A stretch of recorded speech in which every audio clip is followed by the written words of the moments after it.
Hi, I'm Scott Doonbeer from Act 4 Publishing. And I'm Kevin Gardner of 12 Gauge Comics.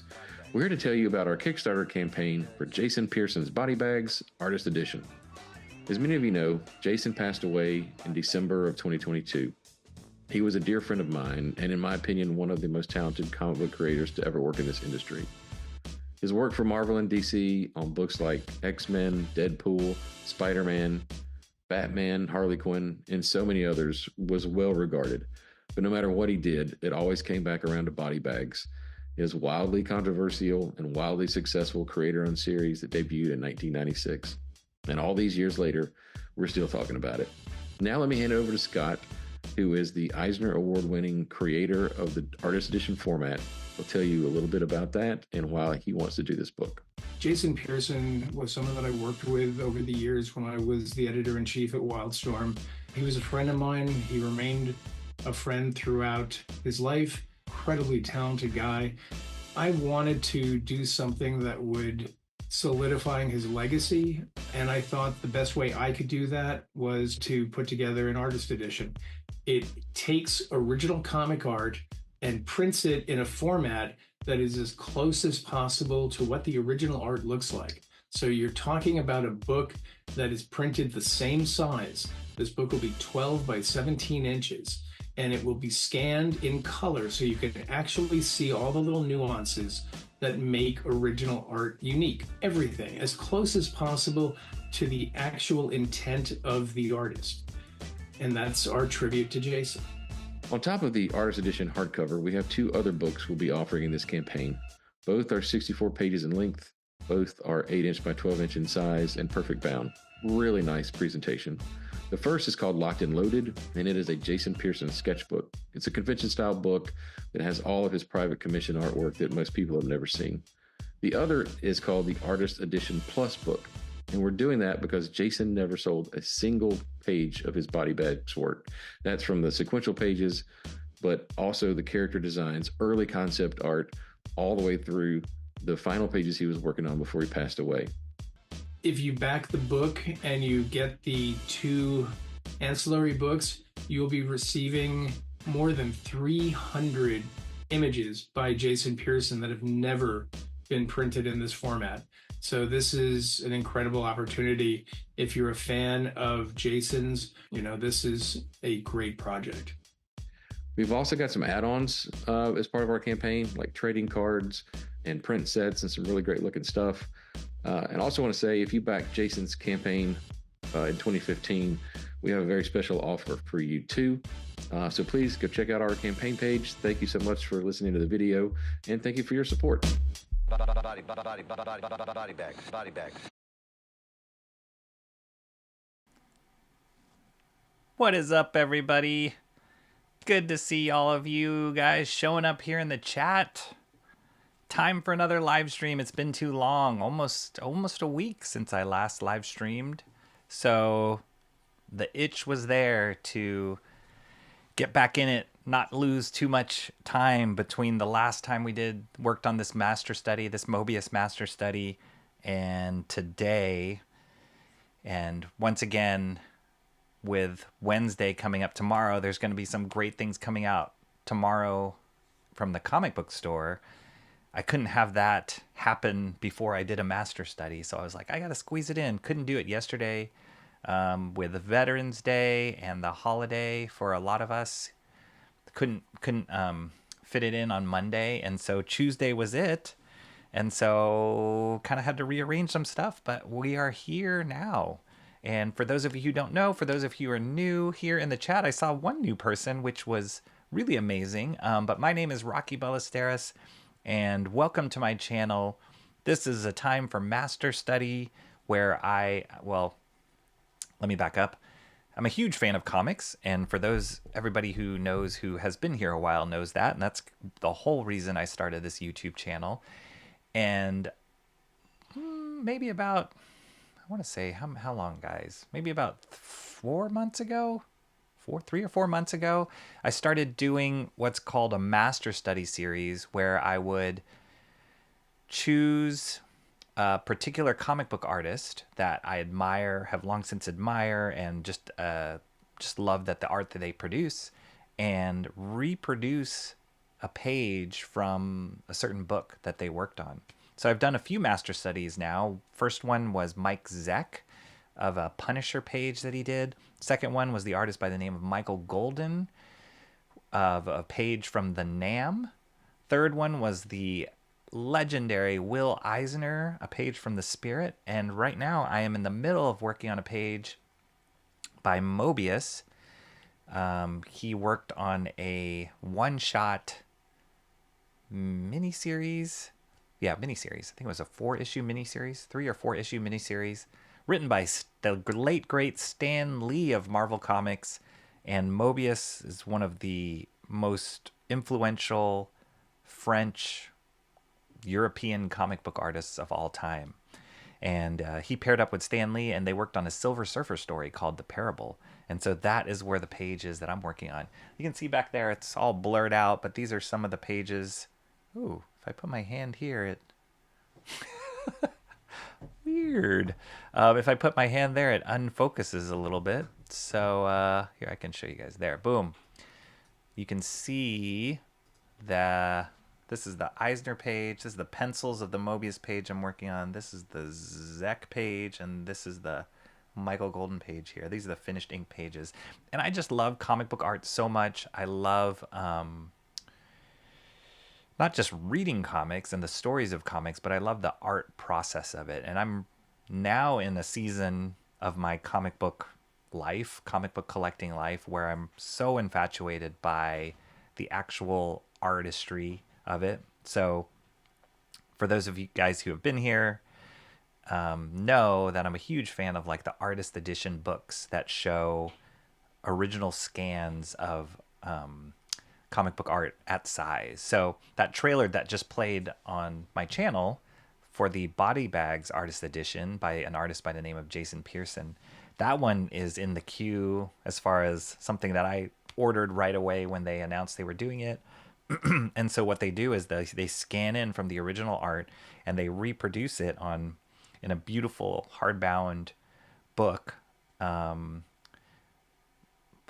accurate reproductions of or scans of the artwork. So you can see all the like ink work, the smears, the whiteout, all the corrections, all the notes, all that kind of stuff. I love it, love it. And so that's kind of where this master study has birthed out of, me loving not just comics, but trying to learn from comic book masters, learn techniques, try different tools. The main tool I'm using on this particular page is this nib. I'm inking it with a pen nib, which is like a metal tip. The last 3 pages that I worked on, I used a brush, and I was inking with a brush, which I love. But I really have been enjoying this pen nib.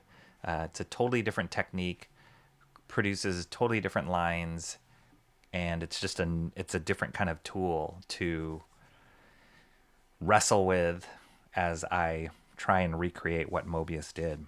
So it's not a perfect recreation by any stretch of the imagination, but with each one of these master studies, I've been learning different things, different lessons to take away, which hopefully in the future I will be applying when I work on my own comic book and do that on live stream. That's the goal. That's the end goal, is to kind of work on my own book.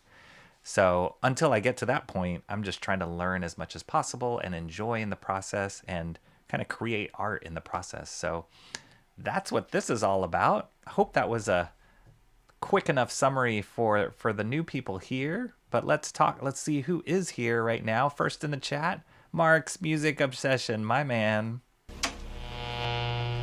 How are you doing, Mark's Music Obsession? How goes Florida? How bees it?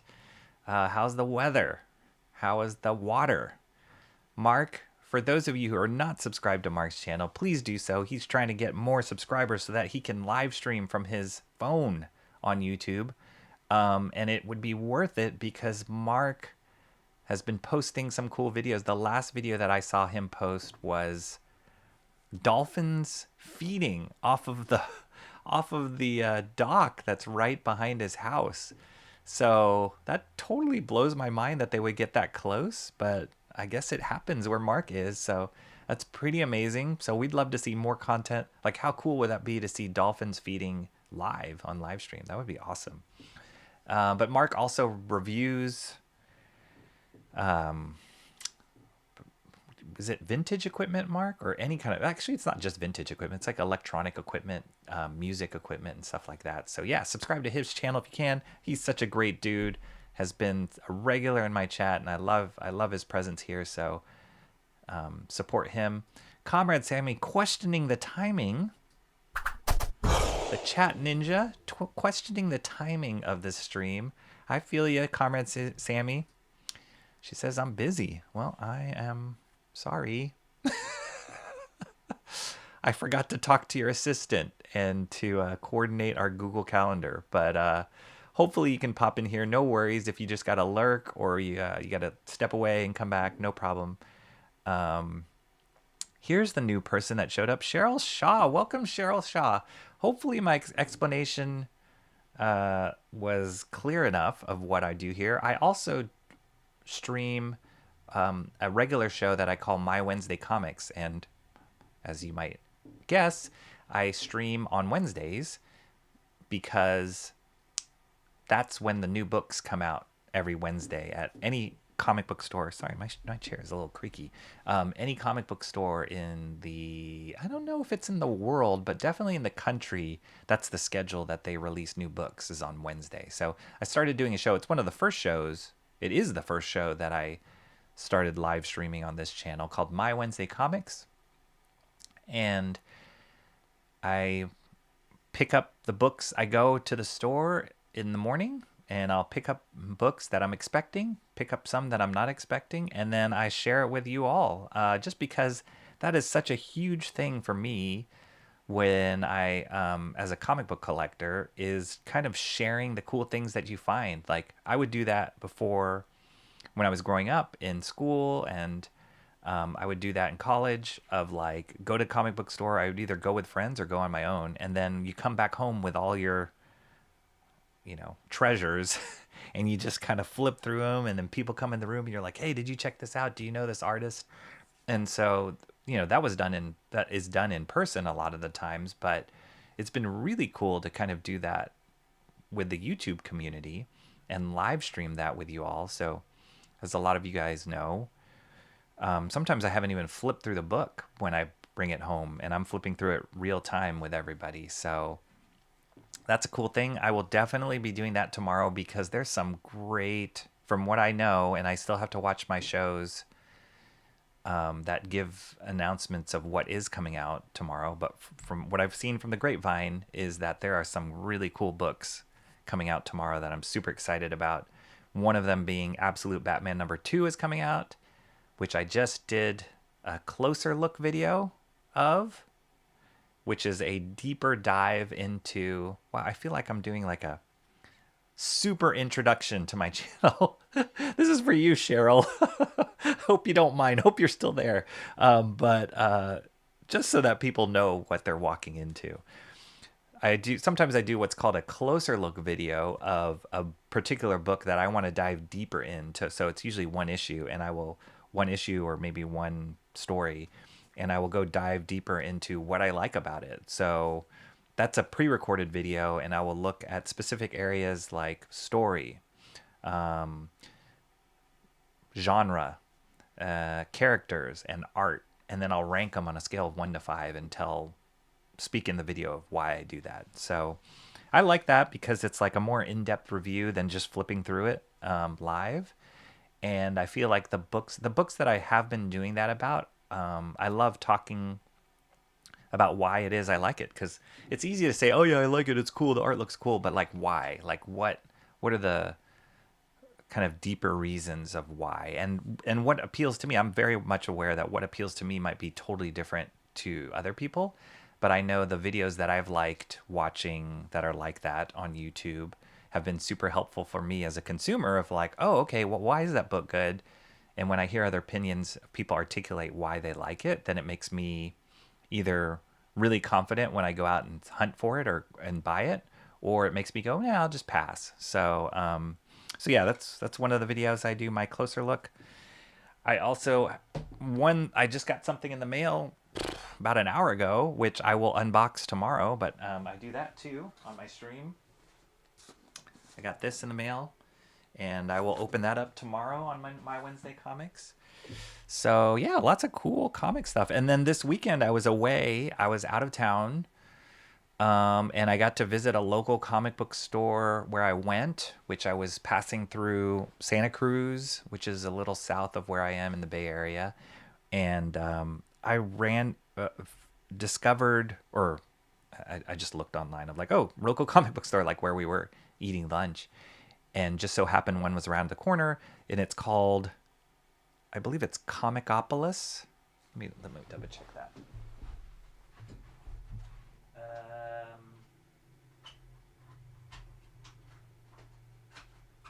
wait. Oh, I think I used that as a bookmark. I think I used the. Yes.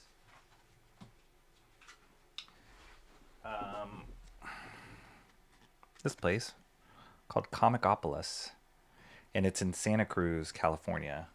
And it is a great store, really cool. It's not big at all. It's actually a tiny store. But just the way that I didn't film a video there, but I'm gotta go back and actually like sit down and spend the time to film. And I talked to the owner. One of the owners. I guess there's two owners. I spoke to one of them. His name is John. John, is John here? We'll see in a second as I catch up in the chat. But anyway, he was very nice, very friendly, and just the way that they organized the store, it was so perfect for such a tiny shop. And it just felt really good. And I was like, wow, this is so different than a lot of stores that I visit. It has its own personality, and there's so many things that I can highlight in a video. So that's another thing that I do on my channel. For those of you who are new, I'll do these videos of comic book store spotlights because I think the whole comic book store experience, walking into a store, talking to the person behind the counter, flipping through the rack, looking through the used shelves or back issue boxes, seeing what's new, seeing what's been out a week, seeing what's a specific genre, what's the bargain bin, all that kind of, and then talking to the other people that are in the store, all that kind of stuff is so fun for me. And every different store that I walk into is such a unique experience. They're all different. And there's 3, 4-ish stores that I frequent here in the Bay Area or in San Francisco, where I'm from. And I've done different spotlight videos on each one of those stores, and each one is different. And so I like to visit them at different times or based on location even. And everyone is different, and that's so fun. I really love that. I love that experience, and I love to share that with people. So I've kind of covered San Francisco. I'm slowly moving out farther into like the greater Bay Area. I definitely have to get in the East Bay because the East Bay, which is right over the Bay Bridge, has some great stores on that side. I need to go over there and film. But I have this Santa Cruz store I want to do, and then there's a couple other stores that I already did film, and I haven't edited those videos out. Talked about them a little bit in previous videos. Those I've got to get it. So that's another aspect of this channel. Did I miss anything? Oh, let me catch up in the chat. Let me know if I missed anything, guys. Emo Trash, what's up, Emo Trash? So, Comrade Sammy said that it was not a great time, but Emo Trash said she just finished her assignment. It was perfect timing. So, you win some, you lose some with this gang. But so glad to see you, Emo Trash. Hope you've had a good day, good school day, good homework day. It's really great. Great seeing you. It has been a while. Cheryl Shaw was asking, what is this? So, yeah, sorry, I've been explaining it all. Hopefully you heard that all. I think you said you were at a coffee shop. So it's quite a mouthful of what I just dumped on you. Emo Trash is making a sandwich. Mark's Music Obsession says, hope Katie shows up in here. Haven't heard from her. Yeah, I haven't heard from her a while. Haven't seen her any recent streams lately. I've missed. I've been bad. I haven't been watching YouTube that much because my weekends have been kind of shot and I've been kind of busy with some other stuff. So I got to catch up. I'm a little behind in the whole YouTube world. I mean, the election was crazy sauce. And I think that's why we all kind of unplugged afterwards. At least I did. Unplugged after all the election fury. But so yeah, I got to catch up on a lot of the streams that I've normally watched or follow. So I do feel a little bit out of it, but I'm glad I'm here now and glad to meet new people. Cheryl Shaw sitting outside drinking Starbucks with a family. That's awesome. Is this not another John recruit? I don't know. Yeah, Cheryl, let us know if you're still here, how you found this channel. That's always great to hear, always interesting to know. I think we are, what are we at right now? We are at 416 subscribers. Is that right? Let me double check, which is crazy. Yeah, 416 subscribers. That is awesome. We went over the hump of 400 pretty fast when it was like approaching, and then next thing I know, we were over 400. And you know, screw it. We're going to head for 500. Let's just go for it. So we got 84 more subscribers to go.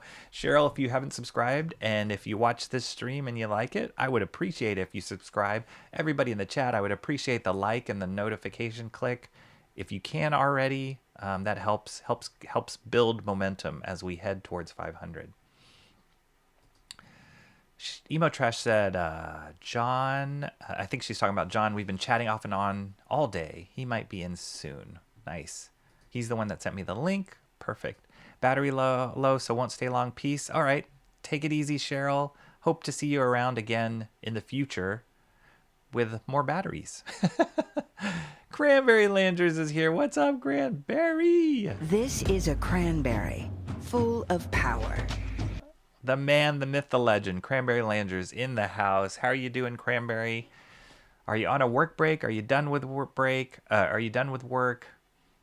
Hope you're doing good. Have you streamed lately? Maybe you did. I can't remember. Like I said, I've been out of it. I think I was watching an older finished Gothic stream, and I saw all of you guys kind of in there. Saw John in there, Cranberry in there. I think Awesome One was in there too. So yeah, I know you guys are around for sure, but now you are here, which is awesome. Thank you, Mark, for saying that. I honestly cannot recall a time I've ever had Veterans Day off. Really?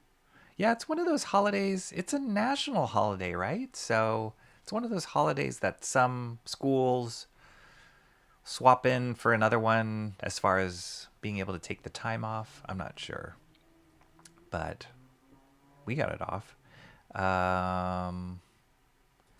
Nice job framing them. Rocky learned how to stream again after the election. What's up, John? He goes, what's your name?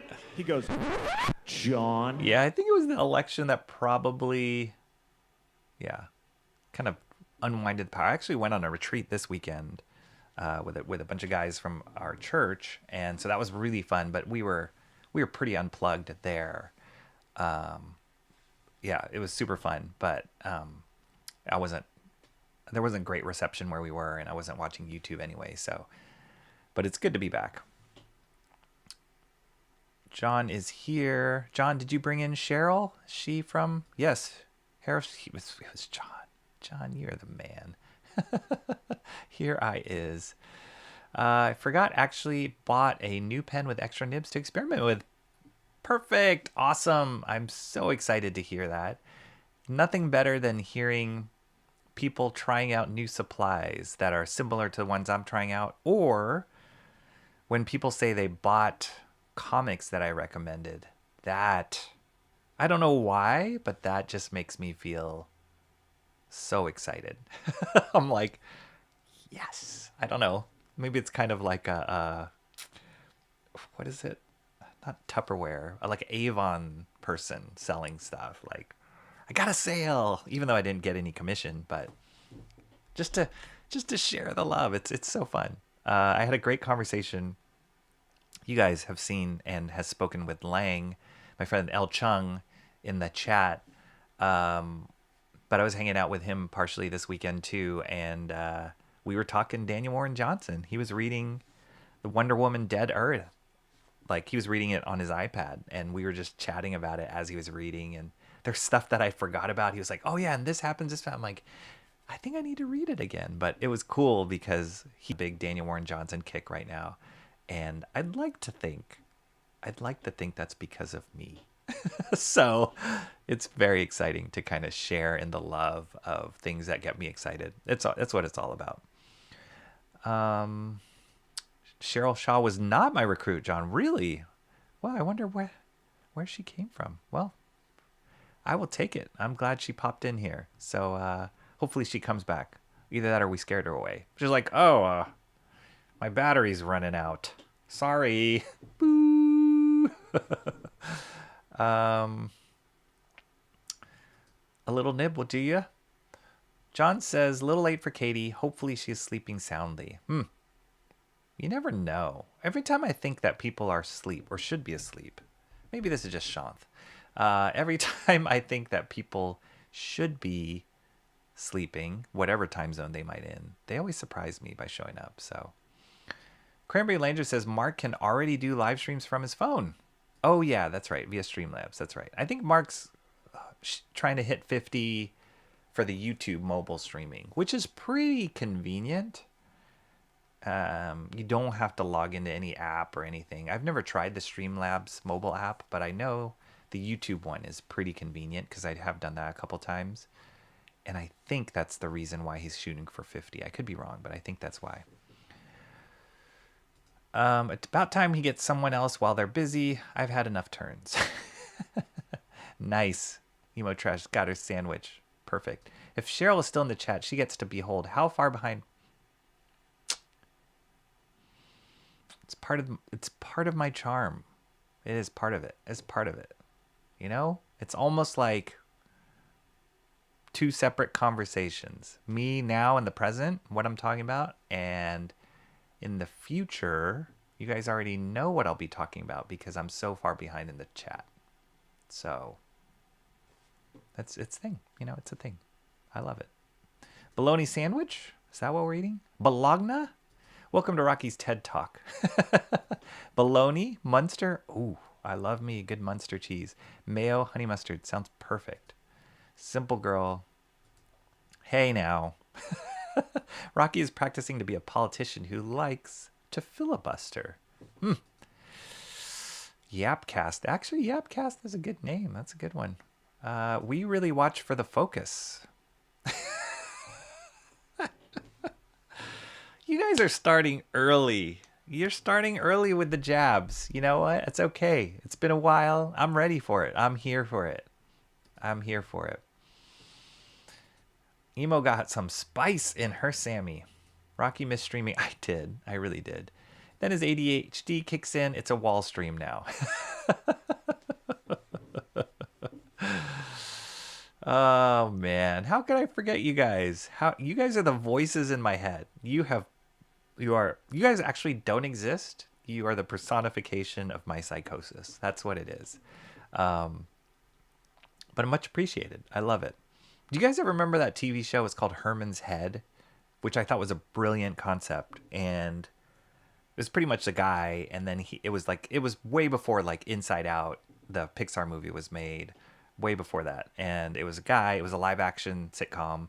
And then we'd go inside his head and he had different personalities in his head. Actually, it's surprisingly similar to Inside Out. But I used to love that show. And that's what you guys are for me. But there's more than just, I think there was maybe 4 personalities or 4 parts of his personality in there. There's more. Yakety yak, get to the chat. Don't come back. Accidentally closed my tab when I went to increase the volume and he's still yapping.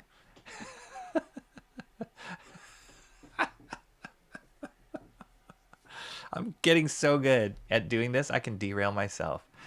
I didn't have this past Monday off. Was in class, becoming increasingly bored with both the ink and the models. What are you guys doing after ink, Emo Trash? What are you doing? Were the models all veterans? That's an interesting take. Not that I would know. One before might have been. Not him making excuses now. All right, see, I caught up, snuck up on you guys. So what are we doing now? Last episode, we were here. For those of you who were here, we were here. We finished up this panel, this middle panel with all these crazy heads. I really love how this turned out. I love having this on my drawing board and like staring at it as I walk by. Like it's so rewarding and so inspiring. Not that I'm like patting myself on the back with the artwork, but it's just like just looking at it and looking at what MOEBIUS did and appreciating it more by having to recreate it. It's great. And then it also like inspires me to want to keep going, and I will give you guys, I've mentioned this before, it's a little bit this like codependent relationship with the chat and with live streaming of like, I just want to, like there's some nights I'm like, I just want to go and just start working on this and keep plugging away at us. But I'm like, but I can't stream for whatever reason. So then I don't work on it, which is kind of dumb. I could have probably been done with this a week ago if I didn't have to tie it to live streaming. And there might be some times that I will do, there have been some times already, but in the future there might be some times where I will continue to work on this without streaming it. But that's part of the process, and I don't want to be you guys remember some of those like how to draw books? It's like, here's how to draw. Step 1, draw a circle. Step 2, draw the construction lines. Step 3, draw an eyeball. Step 4, it's done. And like you're like, wait a minute, what happened between step 3 and step 4? Like there's a huge gap there. And so in similar fashion, I don't want it to be like that with these master studies. I would love as much as possible to document it on YouTube for other people to see and enjoy and watch, and also for me to watch back and just kind of see the process unfold before your eyes. I think that's kind of cool. So that's what keeps me from moving forward at my own pace and always tying this to the live stream. But that also puts a lot more pressure on the live stream. So yeah, I haven't progressed beyond what we did last time, but we did get through this middle panel, which turned out so cool, with all the blacks being spotted in, the shadows being spotted in. And so the next part of the page that I'm gonna work on now is this Galactus here. Like this is gonna be so fun. And then after that, I'll probably just get through the Galactus today, I think. After that, I'll move on to this close-up head, and then I'll finish it up with the perspective buildings, which I might have to do some of that stuff off stream. I don't know. There's a lot, and yeah, we'll see. We'll see how it goes. But for sure today, I want to work on this guy here, this Galactus here, which I think will be fun.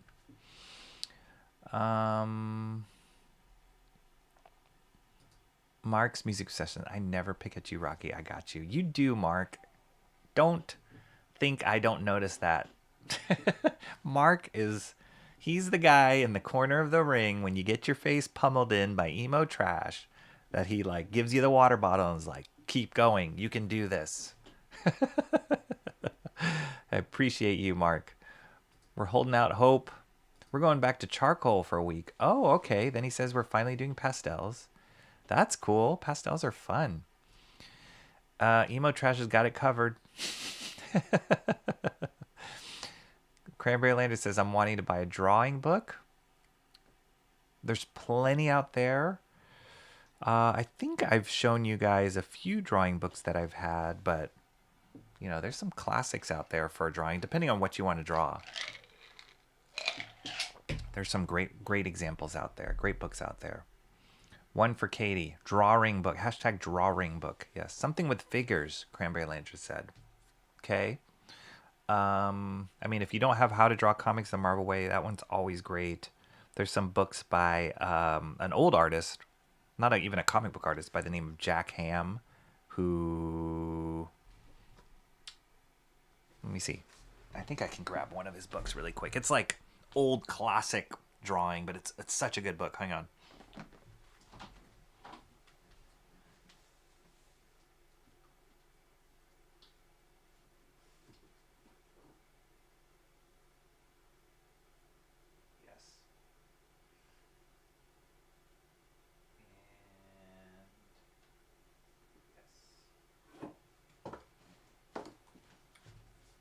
You can find these relatively cheap, Cranberry Landers. I'm pretty sure they're not like out of print or anything.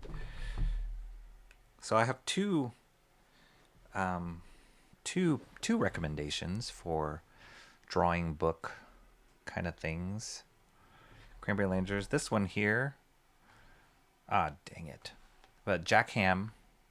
Sorry, I can't zoom out. Cartooning the head and figure. So there's a whole series of these. They have like cartooning the head and figure. He has one here's about how to draw animals. But he's a whole series. He was just an artist that taught. But it's a really cool book. And they just jam pack it with all sorts of stuff. Like I love this one. Like, you know, when we draw smiles, when you cartoon, we know you have like little shorthand, right? Oh, here's a smile. But the awesome thing is like this guy Jack Ham knows anatomy and structure, and so he kind of shows like why and how the smile and the direction that you draw it, even though you're doing it shorthand, how that affects the face. Pretty cool. And this is particularly cartooning. Look at all these different face examples. So great. Drawing pretty girls and why. What makes a girl pretty? Like, really cool. He even does like look how realistic he can draw. And then he talks about cartooning, like simplifying. Yeah, this is great. Great stuff. I look at this a lot.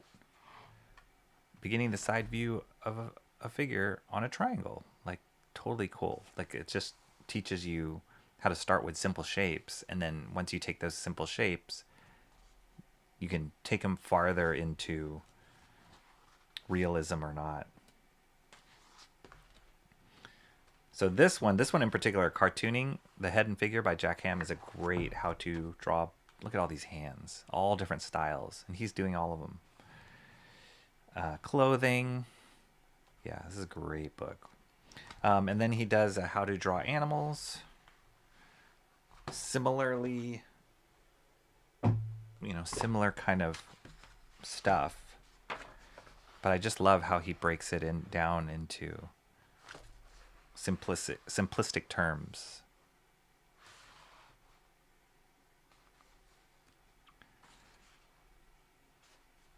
It's the horse's anatomy. Beautiful horse drawings. But then he also talks about these are the bones and the muscles, and this is why we draw that hump here, because it has this muscle in how a horse runs. Yeah, he's got such a wide range of styles, and he just breaks it down in a great, clear way. So that's that book. Those series of books, Jack Ham, I would look at too. And then this book, I think I've talked about this book before, but this artist in particular, Marcos, I don't know how to pronounce his last name, Mateo Mestre. He has a series of books too. This is one volume, and this is about perspective. This will blow your mind. It's really crazy. Sorry I can't zoom out. I mean, I can make it somewhat bigger, but I can't zoom my camera out right now. But this is like, it's almost like a master class on perspective. But he also draws, he has all these buildings in perspective, but he also draws figures too. He talks about multiple vanishing points. Crazy. Speaking of vanishing points in this MOEBIUS page, He's a storyboard artist. I think he's done comics before too, but he's a storyboard artist for like feature film. But he's like, how do you do perspective on a San Francisco hill? Insane. Yeah, so he has a series of books, and then I think there's like some figure stuff he does at the end, or maybe that's in another book. It might be another book. Anyway, crazy good. So yeah, I would look these up. You should be able to buy both of these, like on Amazon or at a local bookstore. So there you go, Cranberry.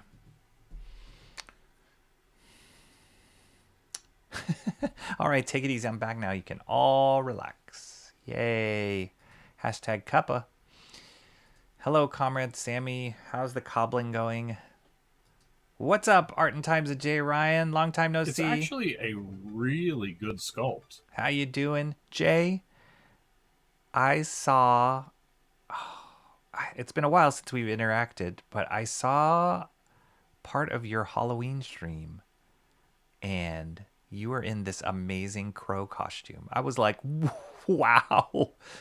He just went all out. It looked incredible, and he streamed as the crow. At first I was like, is that a filter? But no, it was for reals.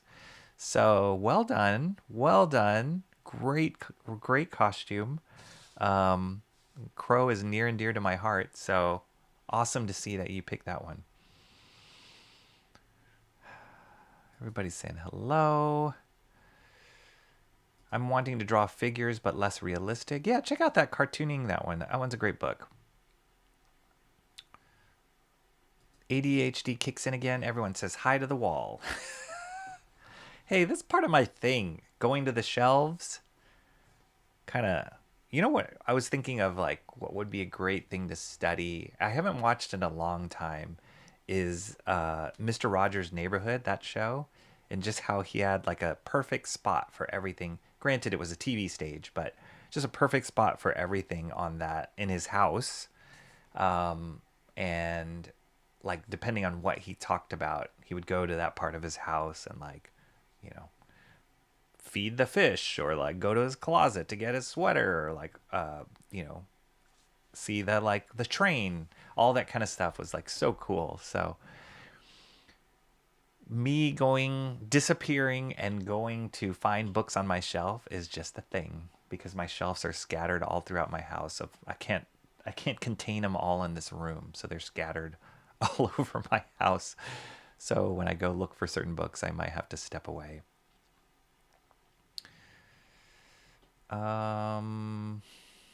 Maybe still have that How to Draw Animals book. John, good. Yeah, it's a good one. It's a classic. It's I've seen it, you know, as a recommendation for drawing classes. I think I just discovered them on my own, but I've definitely seen it on, like, curriculum of certain drawing classes. Jack Ham. I think he might have also been a teacher himself, if I'm not mistaken, because at least the way that he teaches, the way he describes and visually teaches in his books is very teachery, like very easy to understand. So yeah, it's great. It's a great resource to have. Comrade Sammy says she got a pet wolf the other day. What the heck? Was that on purpose? Was it by accident? Like, you got a dog but it ended up being a wolf? Like, what is going on with that, Comrade Sammy? That sounds amazing. Art and Times of Jay Ryan says shape language. Yes. I kind of see Frank Cho's art. I know he thought himself to get to where he's got now via just studying a bunch of how-to draw books. Frank Cho's a monster. He can draw. So if all he was looking at was how to draw books, that's incredible. I didn't know that story. Yeah, there's some people that are just naturally gifted and driven to be able to self-teach. I mean, the way there's so many resources out, so many ways to learn these days with YouTube and the internet. So it's for sure possible. Definitely possible. Ian Parker Art's in here. What's going on, Ian Parker Art? Good to see you again. Life drawing is easier for me than cartooning, so sounds helpful. Yeah. The guy at the cashier had this dog in the back that was howling. It didn't really seem like a dog. Uh-oh. He said I could pet it, and as I'm petting it, I'm like, this is definitely a wolf.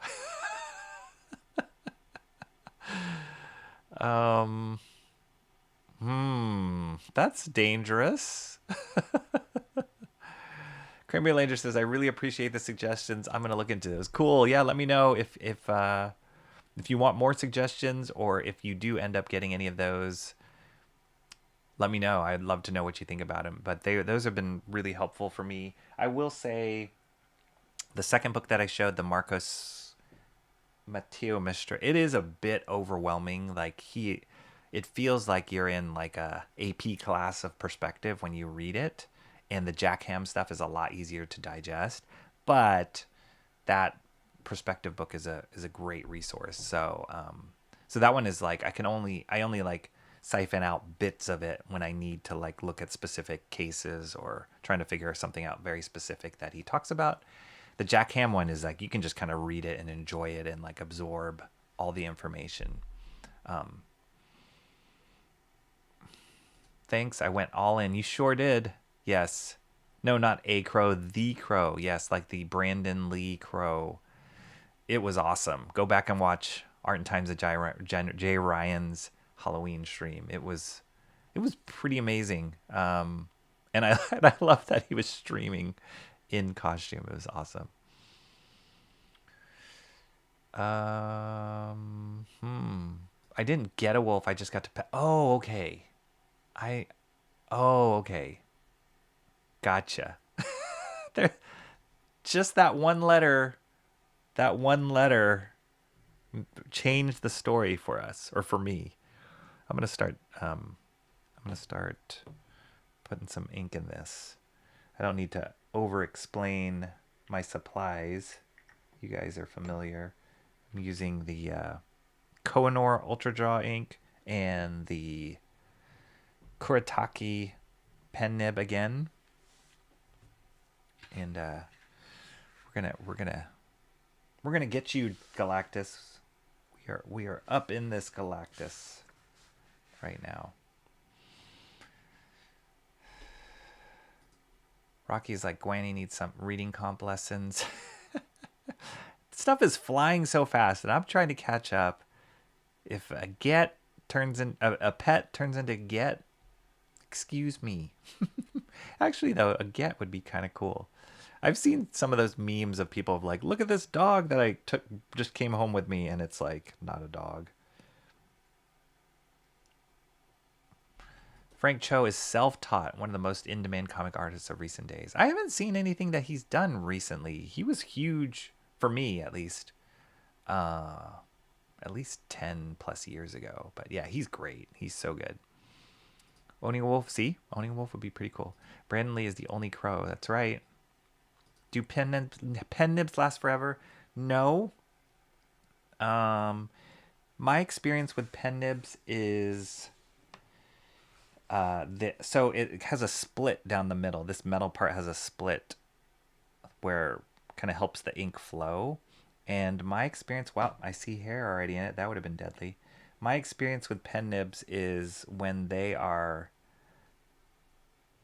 it's time to change it is when that split starts being noticeable. Like it doesn't close up as tight anymore. And then, yeah, that split widens out a little bit. This nib is pretty firm. And so I can imagine like as time goes on and as I use it more and more, it would start getting a lot softer. Whoa. I just had a weird... You guys ever have that where you get like a high frequency or like the sound kind of like sucks into your head? Just had that happen. That's really odd. I'm having a stroke, everyone. So yeah, I can imagine like after using this nib for a while that it not being as firm as it feels. Then you have to change it.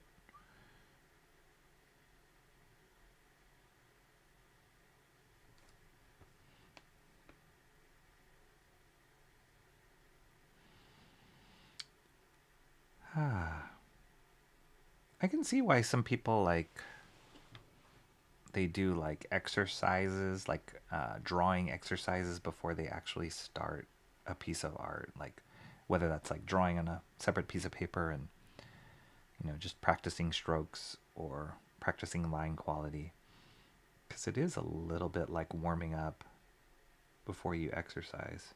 And I didn't do that, so I was just impatiently, if I was a more disciplined artist, I'd be like, okay guys, here I'm gonna do it's like warming up, a vocal warm up or something on a page. I don't do that. I'm just like, just get in there.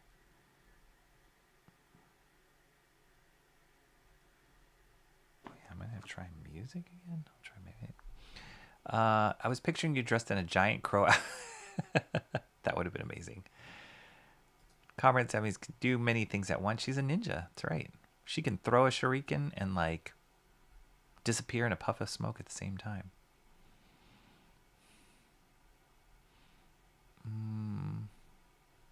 Frank Cho recently not doing anything because he draws ladies too sexily. Too sexily. What? That's not possible.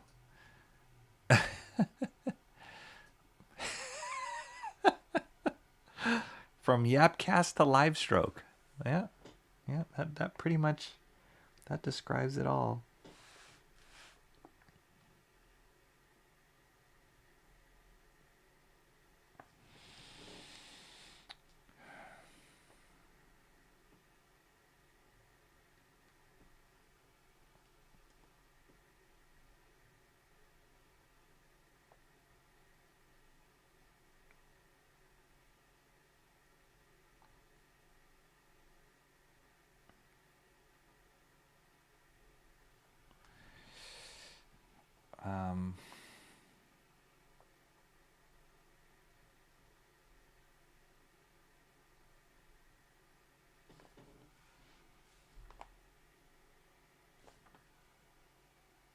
Oh, it's kind of cool. One thing I noticed, so if you guys remember on this this page with all the different heads, I did all the line work and then I took a brush to spot in the blacks.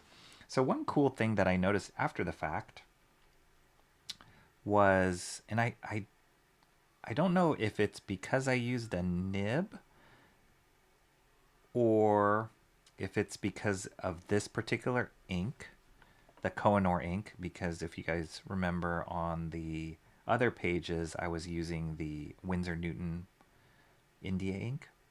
So I don't know if it's because of the ink or because of the tool, but when I went back and looked at the page, this was off stream and I was looking at the page, I could see the outlines and the lines were a little bit raised from the ink drying.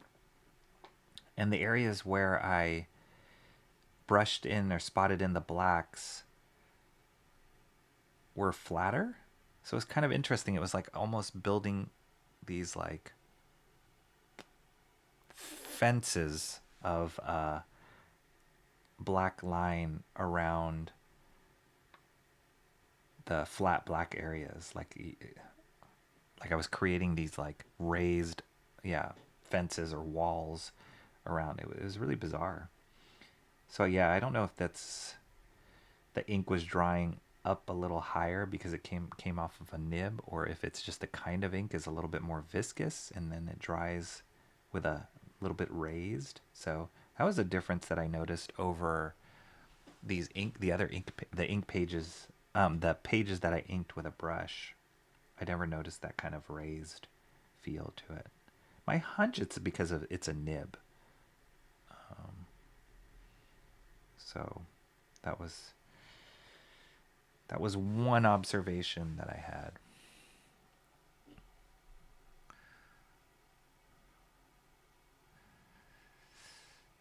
Walking Maggie can listen and will try and pay attention to chat. How's Maggie doing, Mark?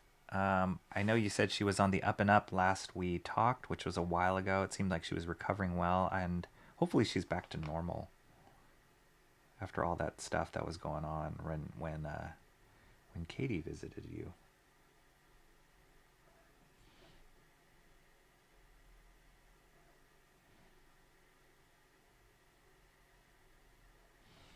I've had to, I think I shared with you guys that one of my cats had to have surgery to have 3 of his teeth removed. And he's fine, which is great. But ever since that happened, now I've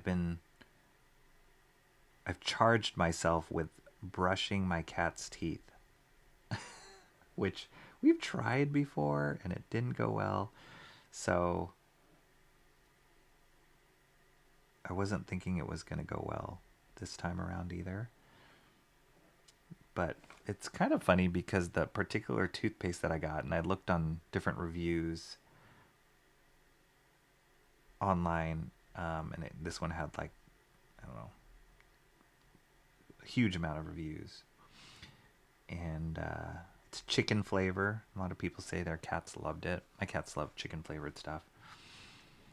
So at first, the first time I gave it, so I have 2 cats, and the first time I gave it, one cat kind of liked it, and the other one like spit it out in front of me. Like, it didn't even take any time. He just like literally gagged and spit it out in front of me. But the second and third time that I tried to do it, they started liking it, and so now it's a thing. It's like a snack now. But if you can imagine like something that you really like the taste of and having toothpaste taste like that, like you want to eat it, but it's actually toothpaste, and then having your owner or somebody take their finger and just like rub your mouth in it as you're trying to eat it. It's like the funniest thing. They're like trying to eat my finger because I have one of those like finger brushes that has bristles on it, and you put the toothpaste on it and you rub it in their mouth, but they're trying to eat it at the same time. It's crazy. The things we do for our pets. Can you imagine trying to brush the teeth of a wolf, Comrade Sammy? That would be not good. Art and Times of J. Ryan says, I like to do warm-ups when I have the time. Yes.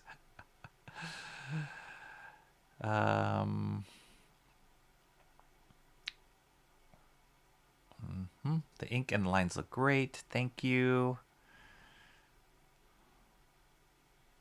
You could do a series called Rocky Strokes.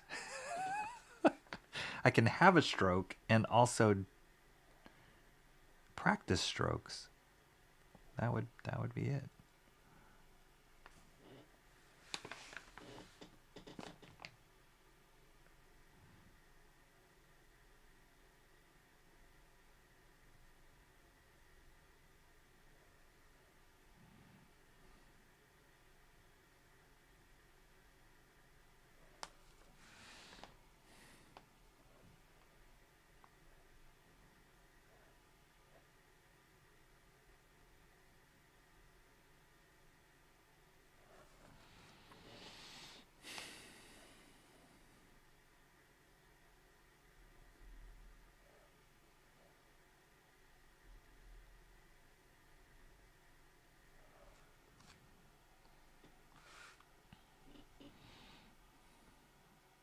Maggie's doing well. Good for an old girl. Aw, I'm glad. You brush your cat's teeth. Aren't there things for cats to chew on to help them remove tartar? Sort of. Our vet, so my cats eat a mixture, not a mixture, they'll alternate. In the morning, they'll eat dry food, and then at night we feed them wet food. Partially because we feed them dry food through a feeder so that they don't wake us up in the morning, which they would. And you can put wet food in a feeder, but you have to have a special feeder that has like ice packs in it. It's really complicated. So that's why we do dry food in the morning. And so what we heard from our vets was that dry food is good. They see this for dogs too. It's good because it helps to like kind of clean their teeth, like the chewing hard things cleans their teeth. But when my cat had to go in for this surgery, I asked the vet, this particular vet, which was a new vet, and I was like, we give them dry food once a day, and isn't that supposed to help? Like, why does he still keep getting tartar? And he's like, dogs eat dry food only. Some dogs eat dry food only, and they get tartar all the time. It just is what it is. It's really impossible to protect your animal from that. So they do, to answer your question, they do have like chew things that they can chew on that helps. It's more common with dogs than cats to have that kind of stuff. But the complication with my particular cats is they have a dietary restriction. And so most of those kind of snacks and chew toys or whatever, or chew snacks would screw up their dietary restriction. And so I can't really use them. Like I know a lot of people, I used to give my old cat, before I had these two cats, my other cat, we used to give him snacks, like chewy snacks. But we can't do that with these cats because of the dietary restriction. It's complicated. It's really annoying. They're pretty much on prescription food for the rest of their life because of their restrictions.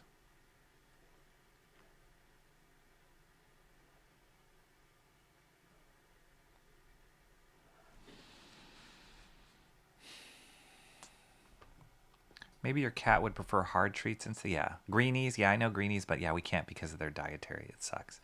You're watching your cats open and close their mouths and turn their heads to try to get yes. Yeah, it's really funny actually. Is it stalling? Oh geez. Is it stalling? Really? Oh no. Tell me if it's still stalling, you guys.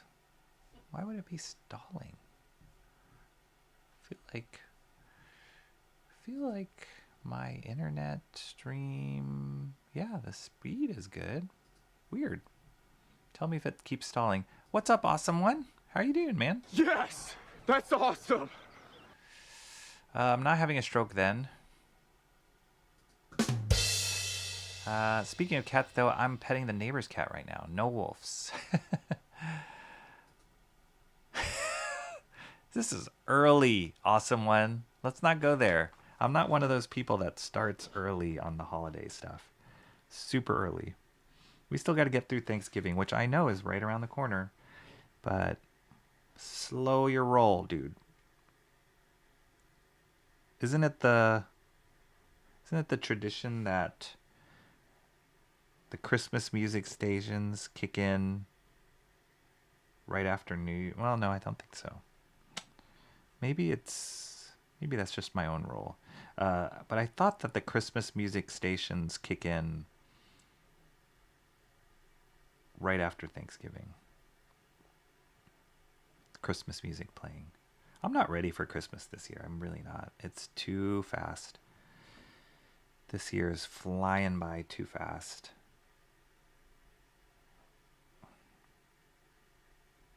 So yeah. I mean, I will say, hopefully we can reach 500 subscribers before Christmas. That would be cool. That's a kind of a good goal. Can we do that, folks? Can we do that? That would be a cool thing to happen.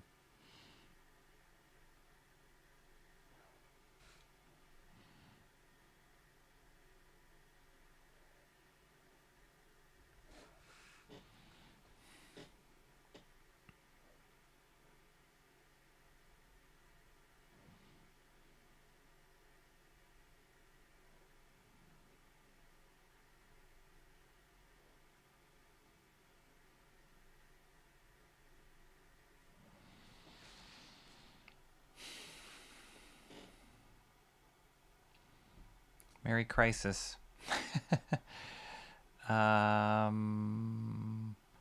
Maggie can't have dental chews because of diet. There you go. It's a bummer. I mean, I think they even have prescription dental chews, but anytime you tie prescription anything for a pet, it just gets so expensive. Like, we not only do we have to get prescription dry food, but we have to get prescription wet food too, which is really expensive. And then you can't just walk into a store and get it, hence the prescription. So it's kind of a pain.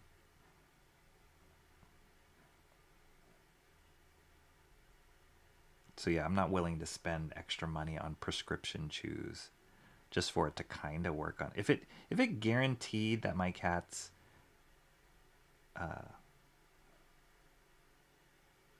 that they wouldn't get dental disease or whatever, then I might consider it, but there's not even a guarantee based on talking with this vet.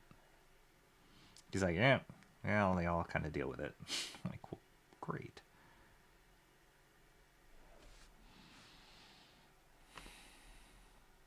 Not currently stalling. Okay, good. Just let me know if it does. Woman singing Hark the Herald. I'm not going to put that in my notes. Awesome one. I might check that out later, but I'm not going to put that in. I'm not ready for the Hark the Herald Angels thing. Not yet.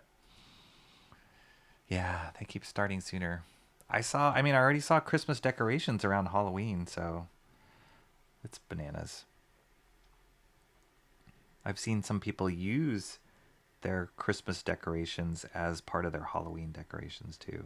That's what you got to do. You got to like, that's your Halloween costume is Christmas stuff. That's pretty genius. Then you only have to really think about decorating once.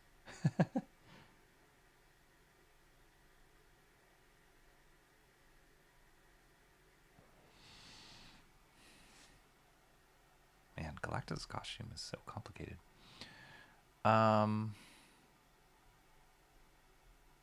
Emo Trash says, damn, won't be long till it's been a year since I got bold enough to pop in here. Wow, a year. That's crazy. You know what they say? The days... wait, what is it? The days are long, but the years are short? Is that the right expression? The years are short, but the days are long? Something like that.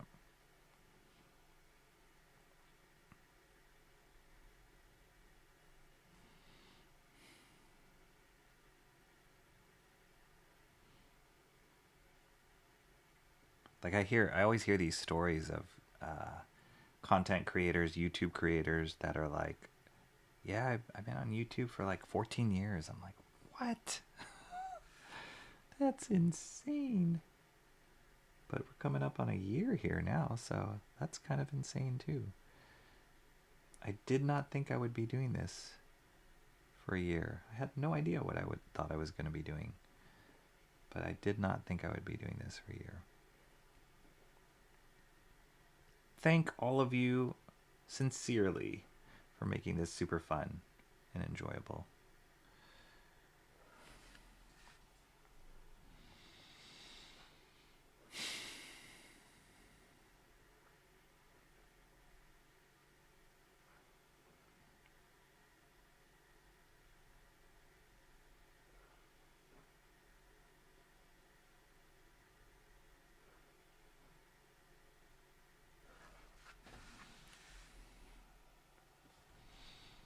Awesome One says, as a worship leader of Upper Room said, we are in the Christmas season. Thanksgiving happens to be a part of it. Oh, okay.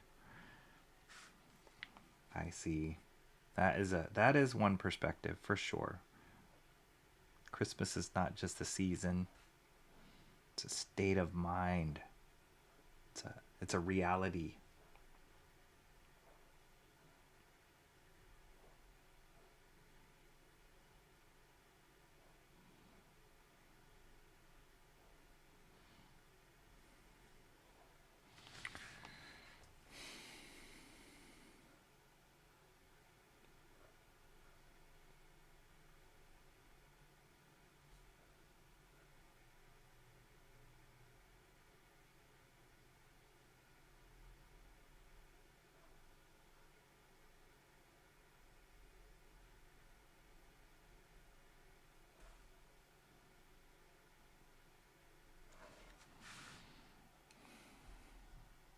Dress like a giant crow or Galactus on the stream and you'll get more... I might. If you can stand my stream-filled nonsense, you can watch anything Emo Trash. I never watched streams, period, till I found Gothics, and then John directed me here and Shantz. There you go. Here we go, Psalm 118:1. Give thanks to the Lord for he's good. His love endures forever. That's a good one. That is a good one.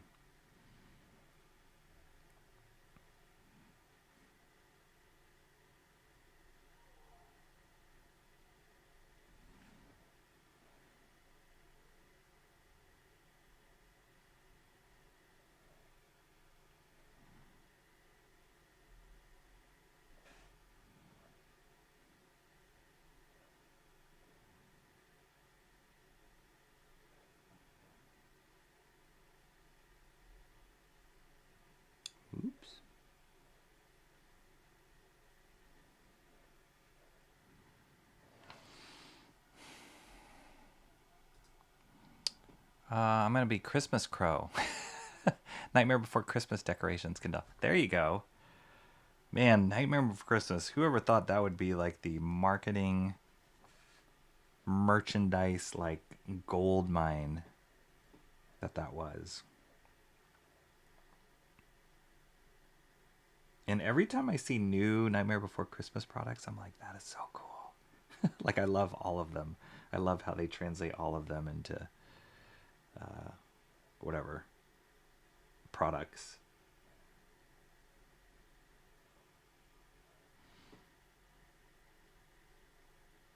And I hope that the artists that created that stuff, I hope they're getting properly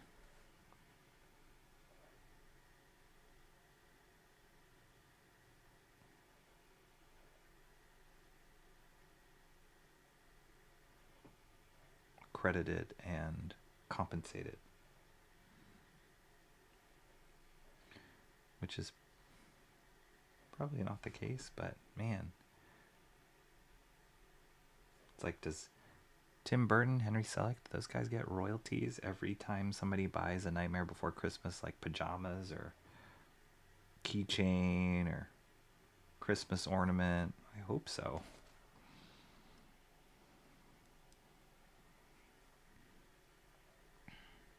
I've never been to Disneyland when they do the during Halloween time. I know they really pump the whole Nightmare Before Christmas aesthetic. I'd love to see that.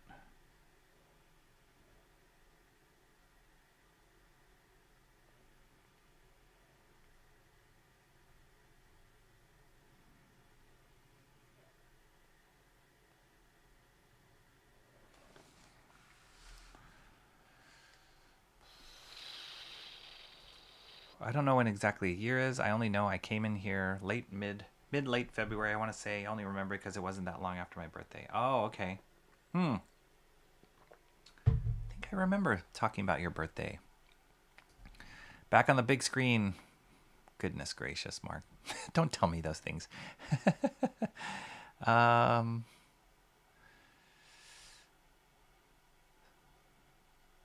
see.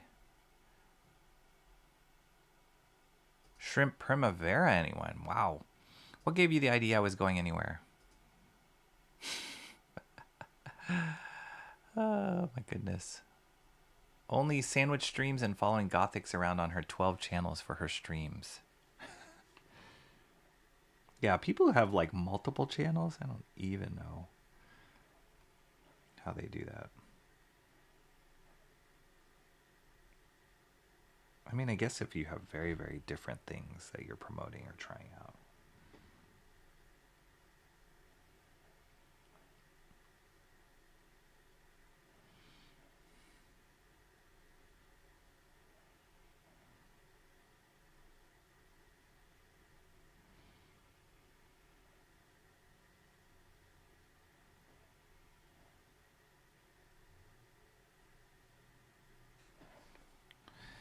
This nib is precise for sure. For sure. There's some super tiny lines here, and it hasn't been a problem to like keep the spacing.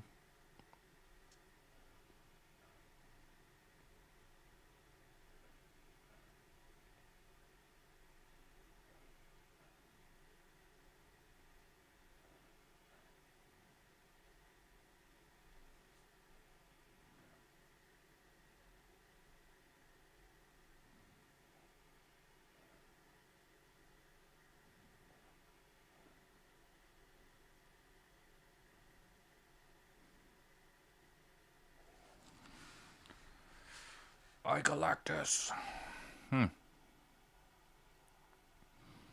I watched Culture Casino on his channel, then him on that gameplay said WDW Pro channel, then James Caddis, a pastor with super knowledge of Middle East and end times.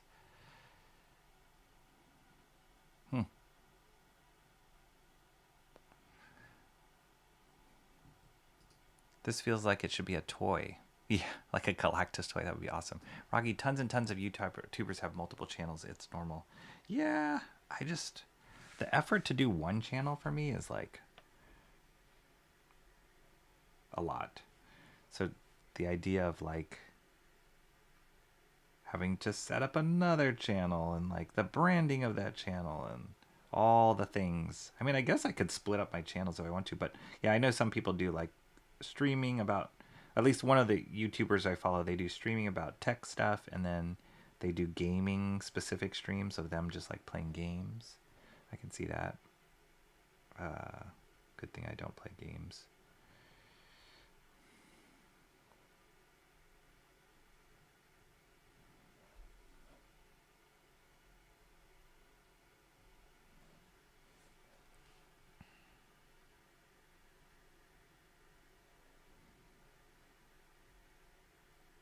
Oh, I should try doing the music thing again. I thought the music worked pretty good the last time I did it.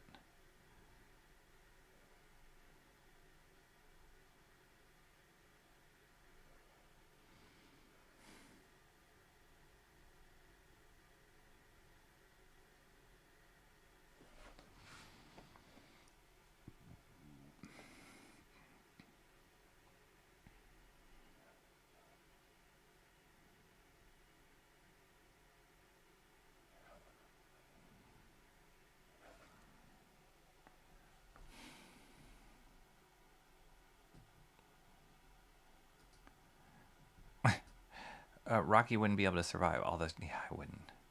Angela Curry has like 6 channels, kinda. He'd just have to have a channel fully devoted to answering his YouTube chats. That's right. It's just my emo trash channel trying to catch up. It'll just be a show called Catch Up. Catch Up. Catch Up. And it'll be a competition between me and the chat of how fast the chat could go. And me trying to catch up the whole time.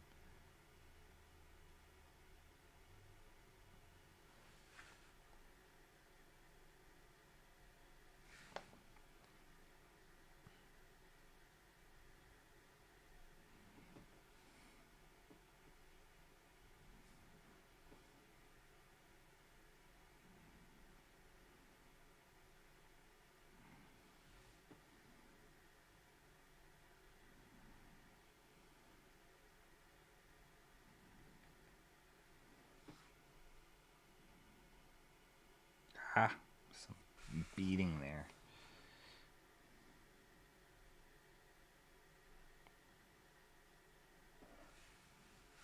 I don't know if you guys can see. Can't totally focus on it. But like there's a lot of ink that just beaded up here. So I'm not going to touch that area because the second I touch it, it's going to start bleeding all over the place. Or spreading. I'll let that dry first.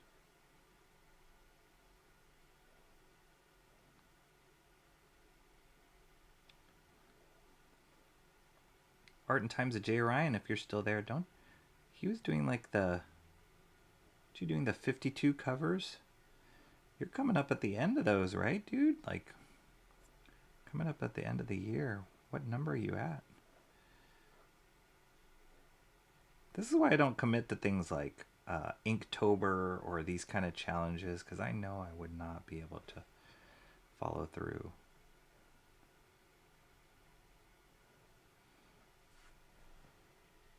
So like drawing a cover a week sounds doable, but man, that must be hard. And once you get behind, it's like nonstop catch up.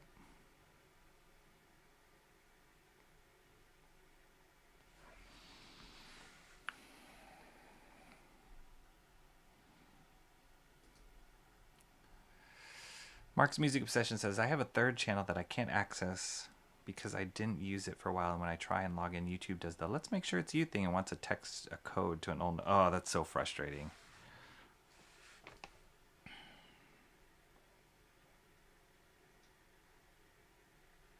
Yeah, all the like...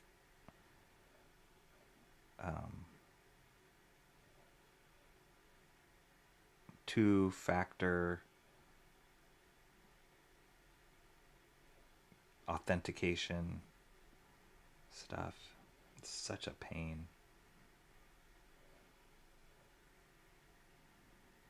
I mean, I get it why you have to do it, but when you get locked out, it's like impossible to.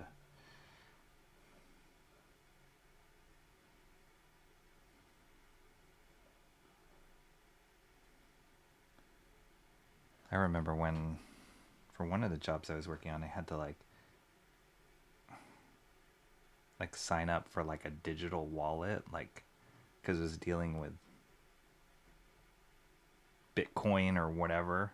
That stuff is so complicated with all their two-factor authentication. And then if you forget it or you lose it, they're like, oh, save this piece of paper and hide it. I'm like, what? Who does that?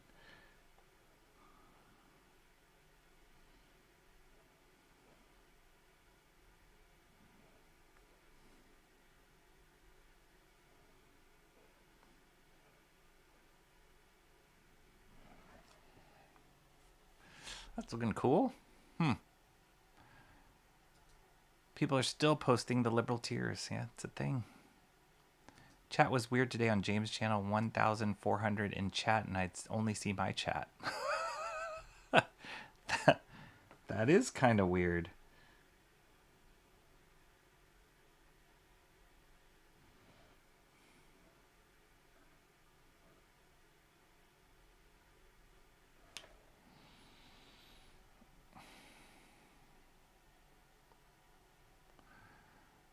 Quit Inktober like halfway through. I think I made it up till the only one I went through the effort of actually inking it. I decided I was done because I peaked. Yeah. There's some people that can just go all the way through, but I am not one of those people.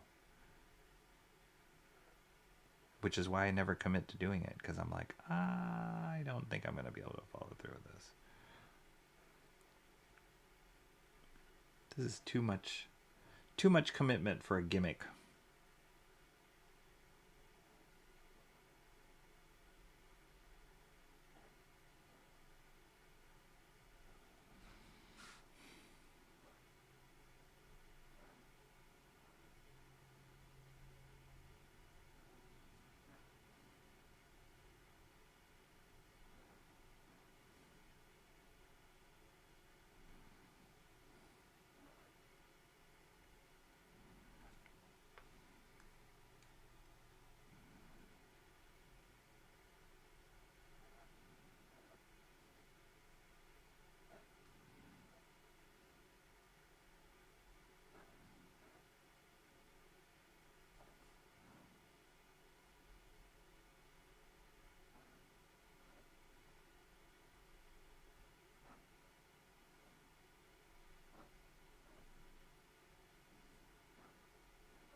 Mark, YouTube sent an email list here that accounts that are barely ever used would be deleted on first day of this year. Oh, second channel was deleted. Yeah, thanks. I only made that channel because my original wasn't allowing me to chat for about 2 or more days. Yeah.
I just saw an announcement that I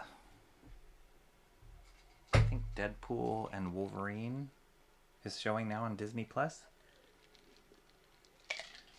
So if you guys haven't seen it, I recommend checking that out. It's a fun one. Y'all mentioned old channels somehow. My old account is still standing. How? Shrimp Primavera in the house for awesome one. Dun, dun, dun.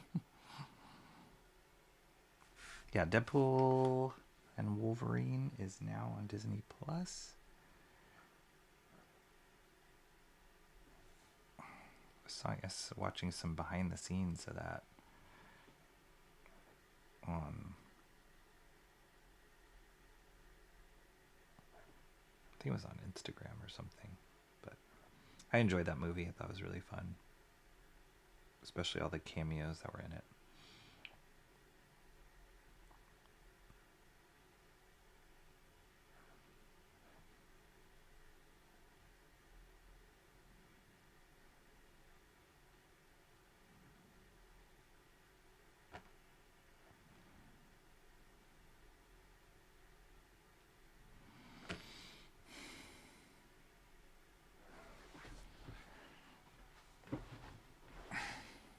Just inking with my leg crossed.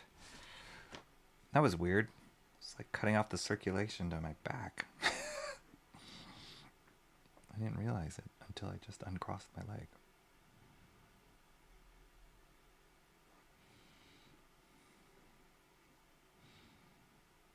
I am in the hunt for a new office chair if anybody has recommendations.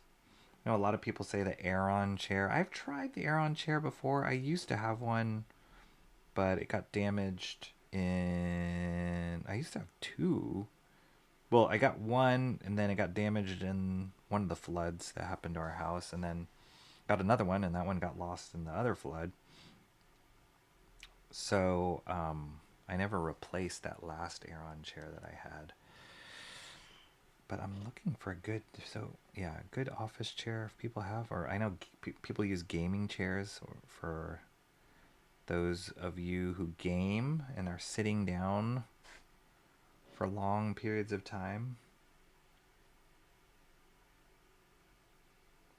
But yeah, one of the things came to the realization of, like, with streams, and some of these streams that I've done go long, as I'm drawing or sitting at the desk looking at comics, I realized, like, oh, I need to get a better chair.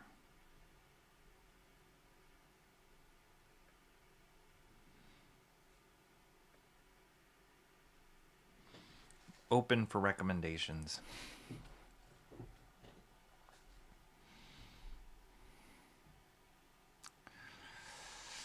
What's up, Zaid Comics? How you doing, Phil? Good to see you again. How you been?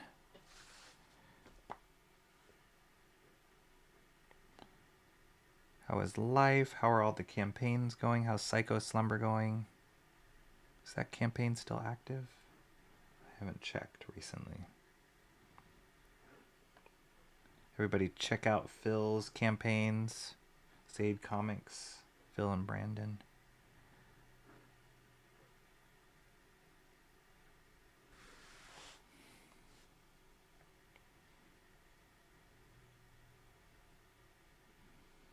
I just saw a post that, oh gosh.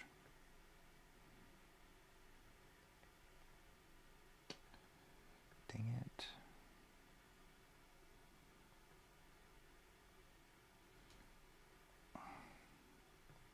I'm going to look it up in a second because I just blanked on his name. Adam Lawson. I just thought of it because of Phil, and I know he's partnered up with Phil on Psycho Slumber. I hadn't seen a post by Adam in a while, and I don't know if it was just an algorithm thing or if he hasn't posted in a while, but he just posted, like, some of his favorite comics, and one of them was Absolute Batman, which was kind of cool to see that he agreed with that he liked that. Oh, I did see it. This comic book shop that I saw in Santa Cruz, they had a ash can of Absolute Batman #1. I was so tempted to get it. And they only sold those at San Diego Con, I think. Some select stores could order them, but I'd never seen it in person. But it's just a few pages of Absolute Batman #1. It was like a smaller size, like an ash can size, but it was black and white, which is kind of cool. But Absolute Batman #1 there is a noir edition, a black and white edition that's coming out, and I think it's coming out tomorrow. I will find out tomorrow. But yeah, so I was like, well, like if that was the only way that I can get black and white Nick Dragotta Absolute Batman artwork, I would have considered it. But it was pretty pricey. It was like $40 for like a small 8-page sample. I was very tempted though. I had to walk out of the store. I'm like, nope, I can't do that. Step away from the cash register.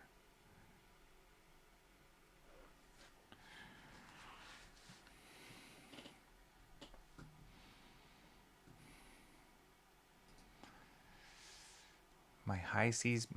Nightcore is literally the reason my boy started talking to me when we met. Nightcore? What's Nightcore? I missed something. Nightcore. Somebody tell me. Fill me in, Emo Trash. What is Nightcore? Is it like hardcore music you listen at night? What's Nightcore? I've gotten circulation cut off in my back. I think it's a symptom of getting old. Yes. Yes. Mark's Music Obsession says you aren't old yet, Cranberry. Good man working on some lettering. Awesome. Oh, you're working on some lettering. Oh, cool, cool. Nice. It's fun. You're working on some lettering. I'm working on some inking. Comics are being made. So good. It reminds me of the days like in college where we'd be in the studio and just all working on our own projects and just chatting. Totally different projects, totally different stuff, but doing different aspects of it and just chatting, laughing.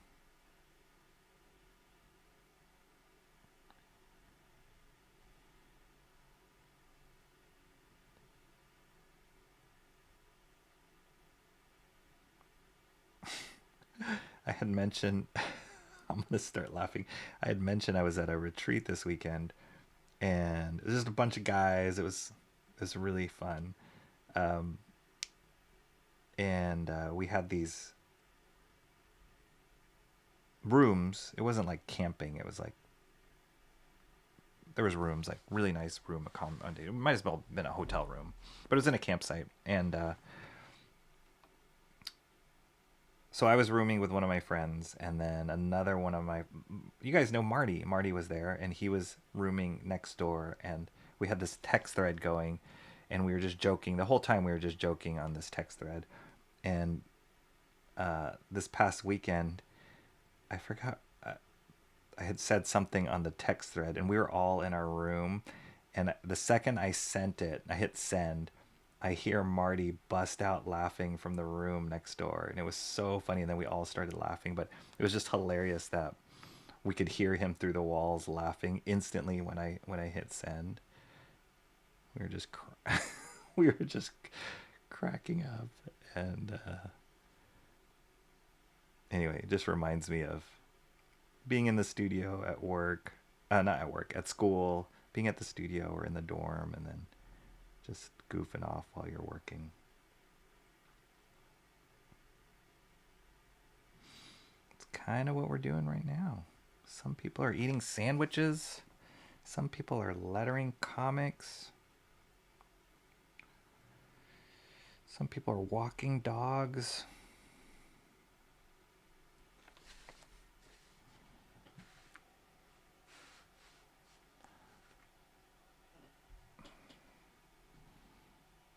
Share Nightcore emo. I thought I bought a better chair other than the swiveling. It's close to my deck chair ergonomically. Desk chair, maybe. I was listening to it on the school computer because those were the only songs that weren't blocked on them. He saw it and decided I was one of his people. Nice. I remember being confused as all looking around to make sure he was actually talking to me. My hep's been hurting some. It might be leaky gut. Yeah, do tell. Awesome one. Do tell. What is leaky gut? That sounds not good.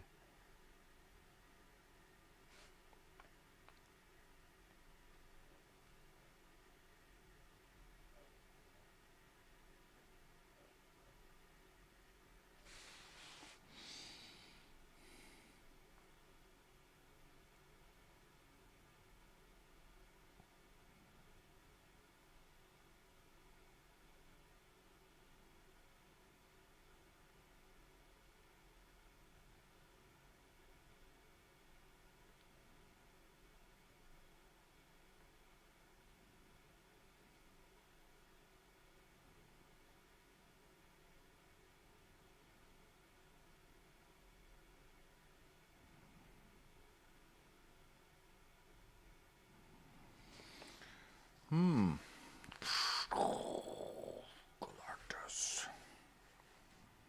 I'm gonna go back in and so I love in inking, you start noticing, or one of the jobs of the inker I'd say is knowing light source, knowing weight when you get somebody's pencils, and adding that in the inking process, enhancing that in the inking process. And one of the things you can do to add that sense of lighting or adds that sense of weight is the thickness of the line that you draw. So if I were just to ink all this stuff with one line quality, it would be solid, but it wouldn't have the weight or the solidity. It wouldn't feel solid without variance in the line weight. So after I finish putting down all the first lines, I'm going to go in and add some weight to the bottom of stuff. So for example, if you look here in the original, there's a heaviness here to this line, and there's a thickness here to the line under there, and it just makes it feel like it's sitting on top of Galactus's head or his shoulders. There's a weight here that makes it feel like this is popping out on top of this bicep. So stuff like that, I got to go back in and kind of add a little bit more than I have right now, because here these lines have almost the same line thickness, line quality.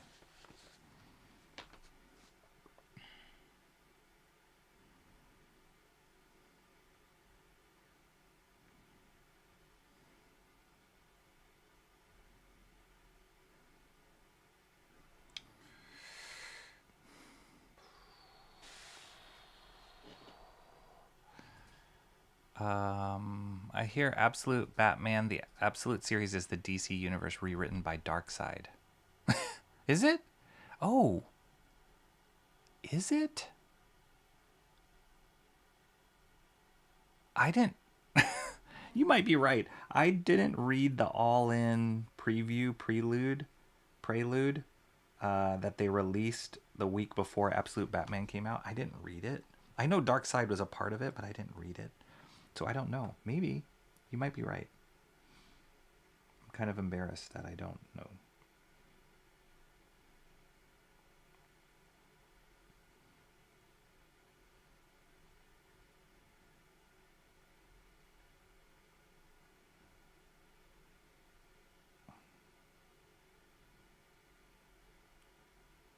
I did finish reading Absolute Superman, and it was okay.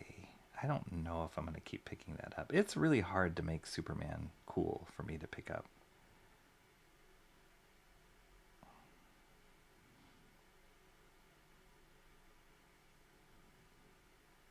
When Tim Sale's Superman for All Season, that's a Superman I would pick up. Or Darwin Cook, when he was doing Superman, that's a Superman I'd pick up. But it takes a lot. And there's something about young Superman with like long hair that doesn't really appeal to me. I don't know why. Hippy dippy Superman, and this new Superman kind of has this look. He's like a young guy with cool hair. I don't know.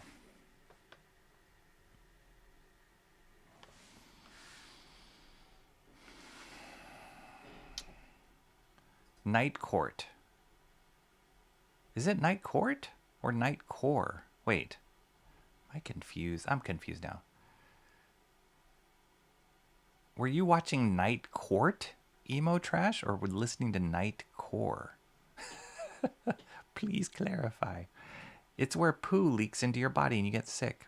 Yikes. Night Core is music. Oh, okay, like heavy metal. Okay, yes, that's what I thought. Nightcore, oh, here we go. Nightcore is essentially songs that are sped up, then posted in a YouTube with an anime girl in the thumbnail. Oh, wow, that's really specific.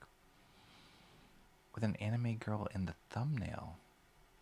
Wow. The anime girl must be on the thumbnail or it doesn't count. Wow. What a weird thing. It's not Richard Mall. It's not... I loved Night Court. That was such a great show. Didn't they do a remake of it recently? Which I was like, what? Yeah, that was a great show. The judge, Harry, what's his name? Harry? And he was like, he liked to do magic tricks. And then, yeah, Richard Mole was the security clerk or whatever. Great voice. Richard Mole had a great voice. There's another guy, is it Clancy Brown? Has kind of that Richard Mole voice, like the really gravelly voice. And I think both the guys have done voice work for Batman animated stuff.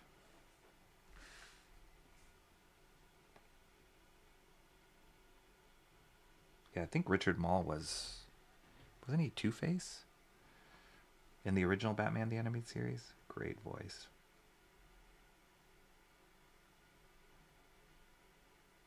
And I think Clancy Brown was Lex Luthor. I was watching Penguin. That's why Clancy Brown is kind of fresh in my mind. He plays one of the gang leaders, the Maroni gang, the head of the Maroni gang. And the woman who plays his wife, she sounds like she smoked like 1,000 packs of cigarettes to get that voice that she has.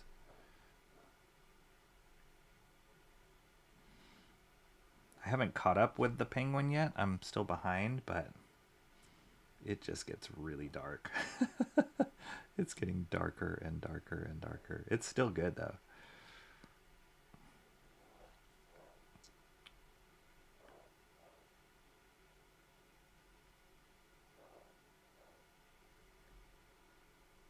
And I hope those actors like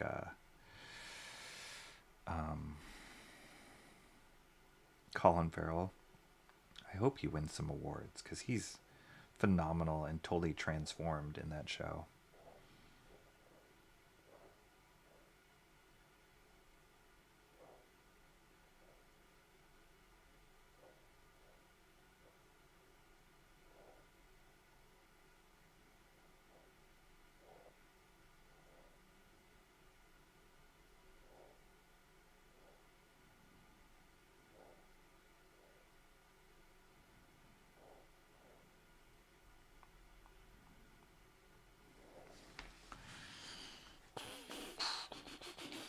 All right. It would not surprise me if there was a Nightcore version of the Rickroll. It does exist. There you go. It's like Skibbity Toilet or whatever that one is. Deck chair. Oh. Really? Was that comfortable? I was for a while using like a dining room chair, which you would think was not comfortable, but actually was really comfortable. But then it, for some odd reason, it's like your back gets used to it or your posture gets used to it, and then it's not as good for your posture. At least that's how I feel. So you gotta like change it up.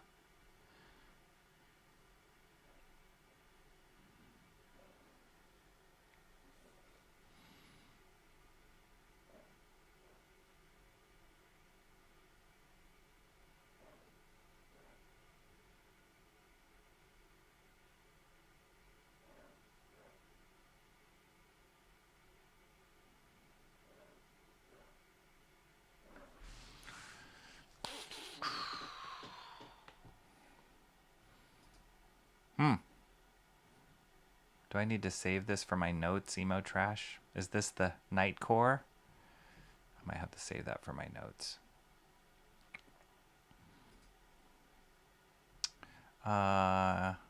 Could you 3D print this Galactus Zaid comics? Awesome one wants to know.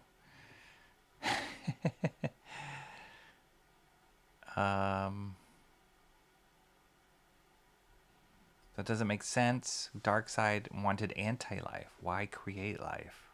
It's a great question. This old list, as I'm currently doodling the character I created back when I used to listen to this. There you go.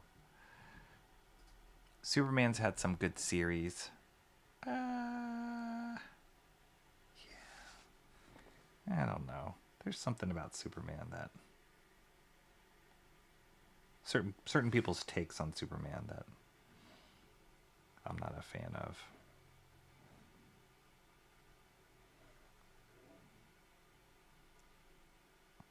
Like, I love with Batman how they give like a very, very long leash for creators to do different things with Batman, do their takes on Batman.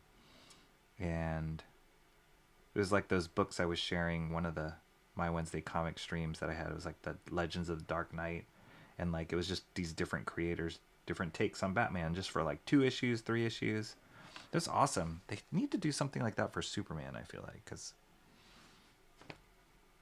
I almost feel like it's a little bit more stiff with how people handle Superman.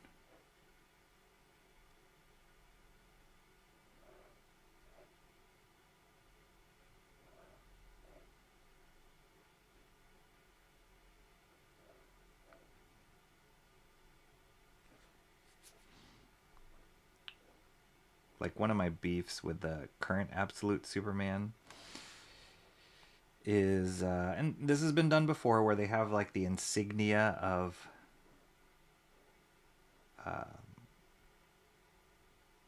Kal-El or Jor-El or whatever. The S symbol is on their chests, and that's fine.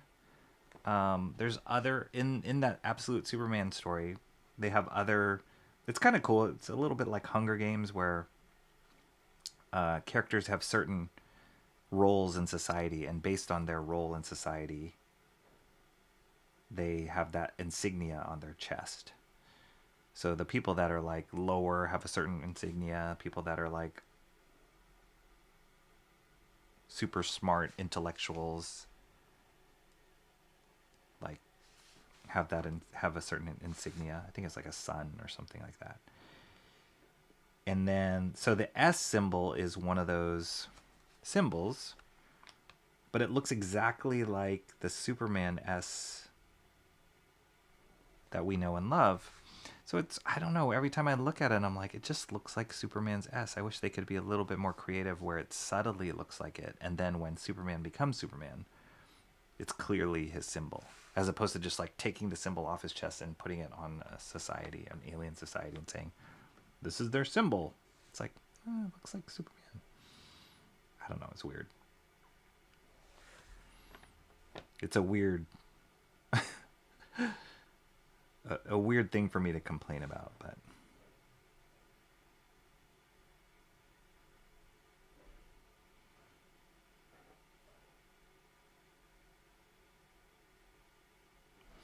All right, I'm almost done with this Galactus here. It was pretty fast.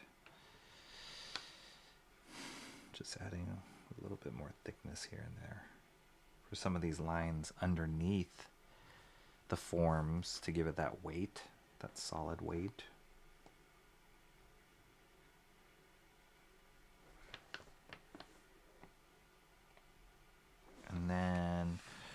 think what I'll do next is the beam lines. Or actually, maybe I'll do the smoke and then the beam lines.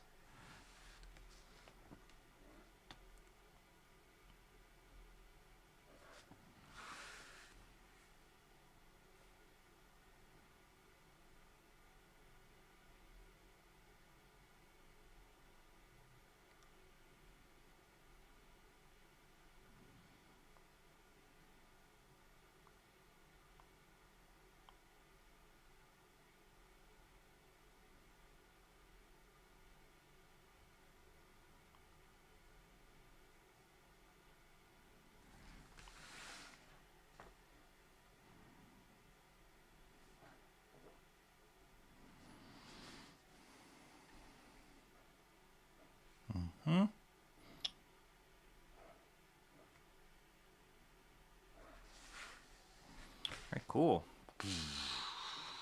It's cool how Moebius kind of like did his own take, but it also still has like Kirby flavor to it. So love that.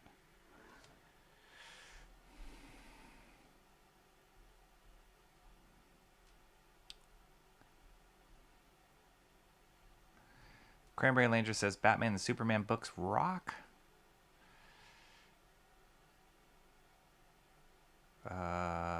It is Night Core. Night Court. It's a style of song with an anime girl in the front. They play sped up versions of Night Court to Rick Astley's Never Gonna Give It. Wow. I believe I learned this year that slow down songs were called daycore. Wow, I'm learning something new every... I'm gonna write this down. This is worthy of writing down. So I remember. Let's see. Daycore. And I'm going to look it up. Nightcore. When the stream's over. Daycore and Nightcore. Alright, let's see. This, let that dry a little bit. And I'll start on this smoke over here. I think I have most of it blocked out. It's just this will be fun to do smoke with the nib. I'm just gonna clean off the brush or the nib.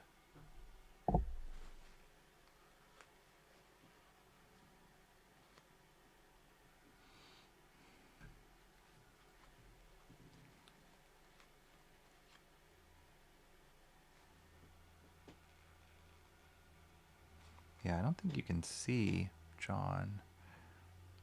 I don't know if you can see, there's that. Oh yeah, wow. Wow. You guys can see that split there. There's like a slight line there in the middle. That's where the nib splits. Or I guess I can show you that split. And so as the nib gets older, or when I feel like I have to change it, is when that split starts. I've had nibs like split and then they go like this a little bit. And that kind of screws up with your line. So you don't want that to happen. But this one's still pretty tight.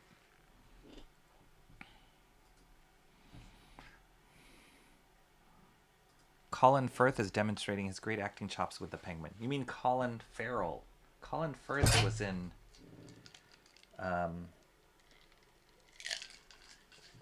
he's a British actor. He kind of plays like the likable dude. Oh, he was in King's Speech, I think. Colin Firth, right? Yeah. Well, whatever. Colin Firth. Yeah, he's great. This is the best role I've seen him in. Like he always kind of played these like douchey, like like rebellious, handsome guy roles. But this role, I would not have considered casting him at all. I would have never known that he could do the range that he does as Penguin, and you don't see him at all, like hints of who he has been in his other roles in it at all.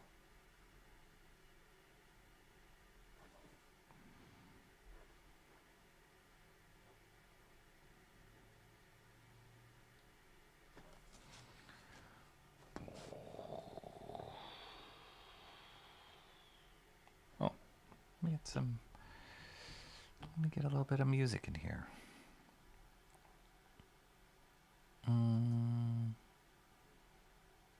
Nope, not that music. Nope. I thought I made another folder. Oh yeah, I did. Here it is. And take that down.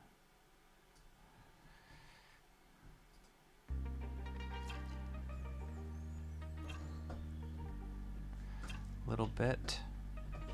What's up, Michael Bancroft? White Shant is in the house. How are you doing, Browncroft? Oh no, he's not Browncroft. You're White Shant. Do you think Galactus ever just puts his feet up, cracks open a moon, and watches a game? I don't think so. He does not seem like he ever lets up the Galactus mantle, if you will. Never seen him drop that or like break. He's kind of one note. At least all the stories that I know.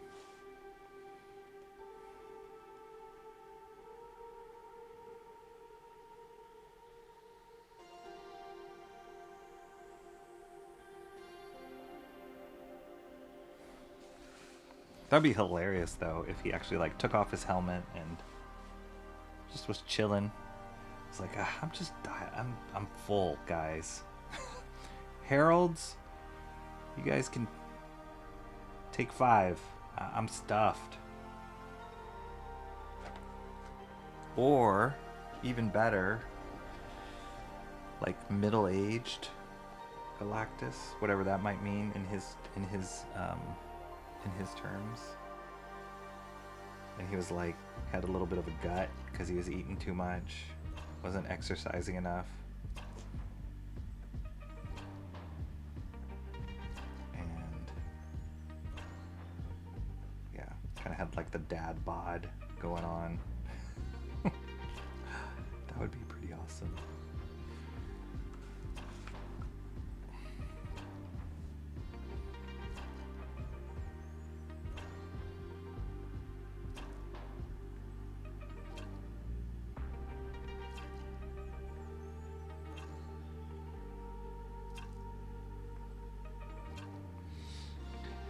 Michael, I've been horrible. I have not been able to make it to your chat on your streams. There's something, I keep checking and like I'm always like missing it. And I think it's probably because I'm doing like dinner and wrap up to my day, like catch up with the kids kind of time every time you stream, however that like lines up with my day. But I've been really bad. I've been trying to make it to one of your live streams when it was happening, but I keep missing him.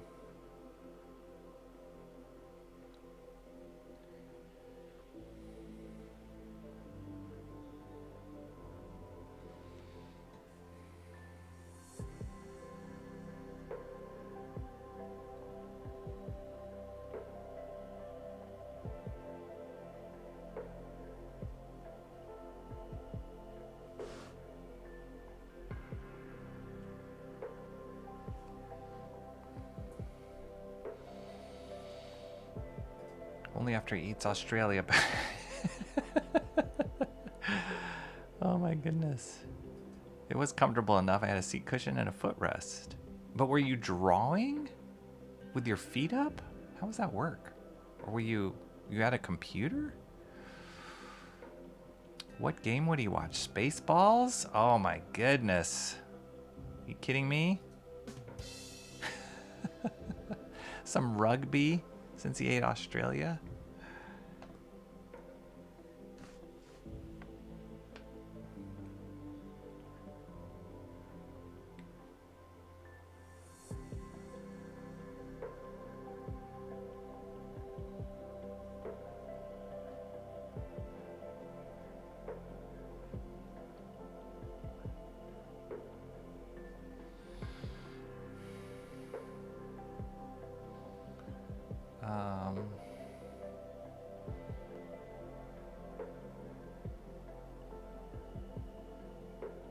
easier to make Superman boring. There are writers that get a good handle on him, though, write him well.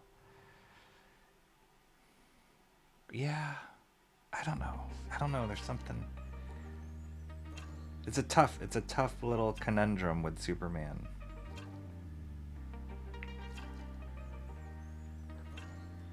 Kind of get painted in a corner a little bit with his powers and his personality. What's up, Eric Weathers? How are you doing, Eric Weathers? Mighty Eric Weathers is in the house. My goodness. Comic creators abound in the chat right now.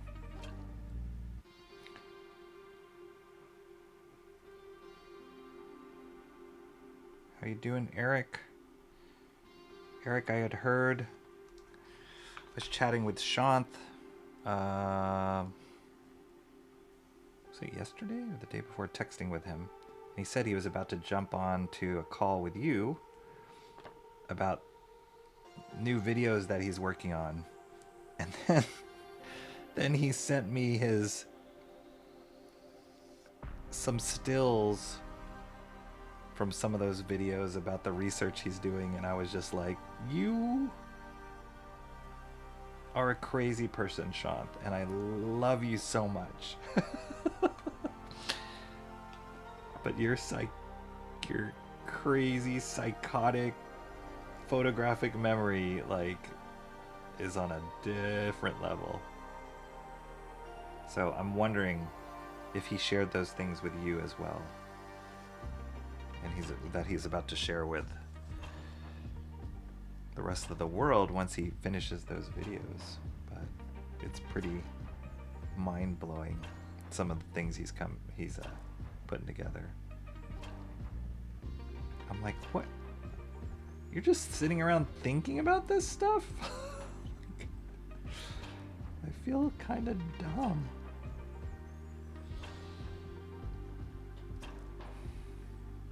My beef with modern Superman is he never turns his insignia into cellophane to throw at villains anymore. That's right. I saw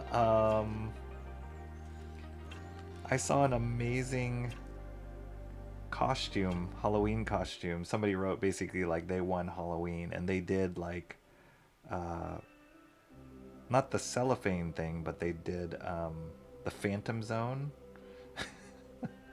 And like the flattened people in this Phantom Zone. It was awesome.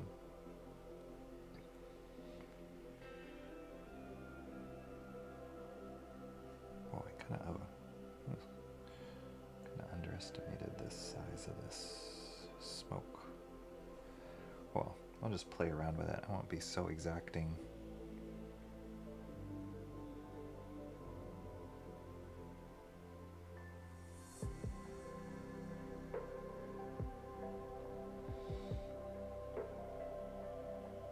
Or like the I used to have the toy of the Superman car that had like the fists. You guys remember that? I don't know if it was Hot Wheels or something, but it was the super car. And he had these two like extendable fists on the side, which didn't make any sense, but was cool.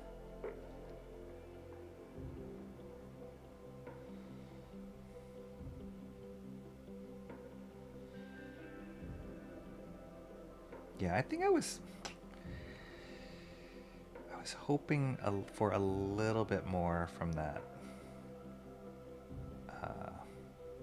Absolute Superman story.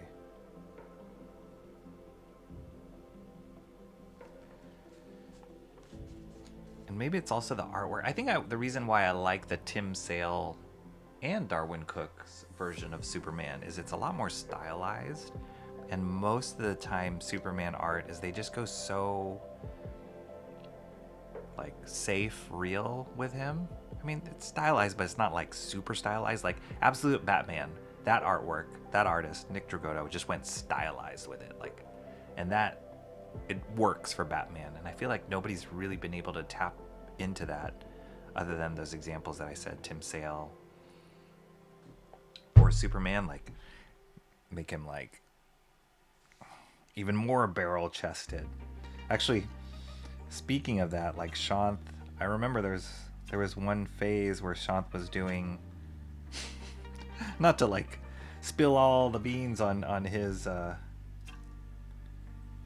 knowing him from college, but he was doing some samples for Superman, and he did that. He exaggerated it even more, and kind of like to the point where like Superman, he was still handsome, but he was just like his chin was really big and he was really kind of chunky, and it was before the Tim Sale version, which is exaggerated. I'll pull it out here in a second. Superman for All Seasons. It's a great rendition on Superman.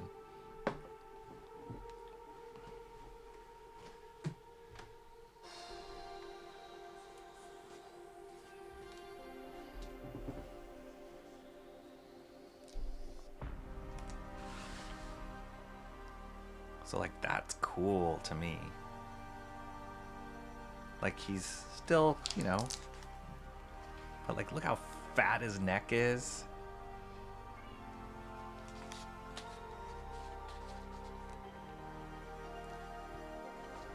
Look how chunky Clark Kent is. Like I love that.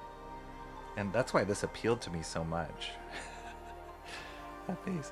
But the ironic thing is that before this even came out, great stuff. Or even like Frank Miller's Superman from Dark Knight Returns. Like that was his Clark Kent Superman. Yeah, that was amazing. It was like chunky and before that, the Dark Knight one was already out. But before this, Tim Sale one became popular. I remember looking at Sean's and being like, this is so different. This is so cool. His sample pages. I don't even know if he still has those. And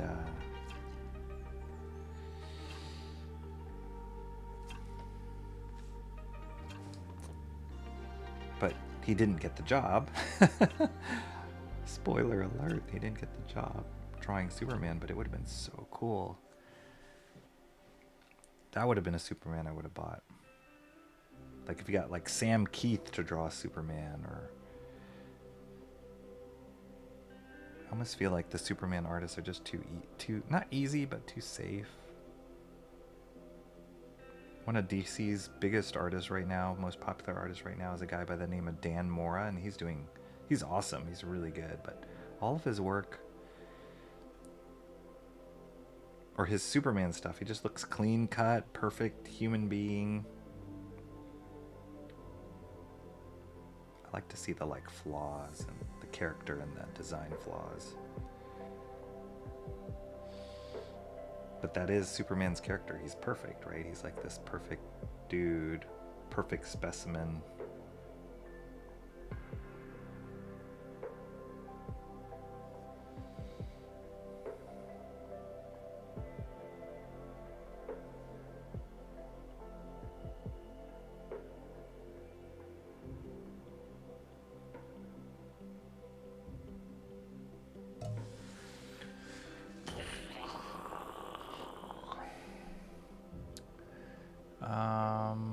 Everybody's saying hello to Eric Weathers. All the big boys here. What up? Oh, Mark's in my corner. I'd like to say it's because all of you guys are here. All the creators are coming because this is where the best chat lives, huh? How about that? You ever consider that? It's not about me. It's about the chat. You guys pull in all the great creators. What's up, Mr. Monkey Boy? Hold on, this is the thing with the music. Pause. Make it louder. This is so clunky. But this is for you, Mr. Monkey Boy. How do you say monkey in French? How are you doing, Mr. Monkey Boy? I got a question for you. In 1 second, let me finish this section, but I do have a question for you because I picked up,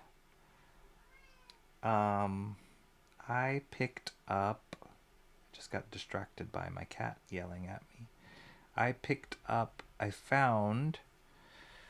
had mentioned earlier in the chat before you got here that I went to a new store discovered a new store called Comicopolis in Santa Cruz, California. It's an amazing store, really cool.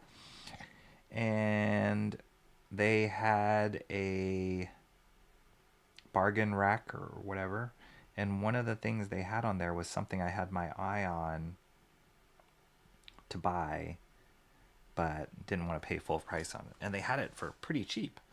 So it made me think of you, Mr. Monkey Boy, because I don't know if it contains the Steranko page you were talking about. I don't think it does, but let me pull it out here in a second and I'll show you and you can let me know. For those of you who don't know, Mr. Monkey Boy is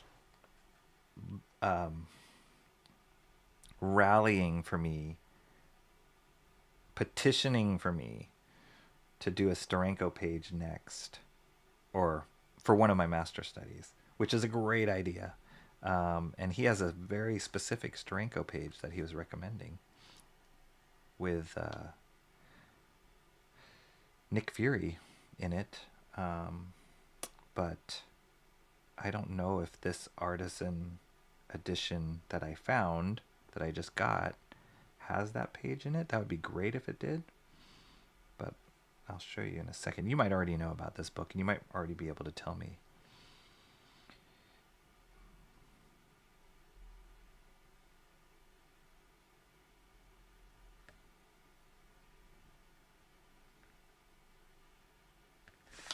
Whoa, sorry. Way off frame.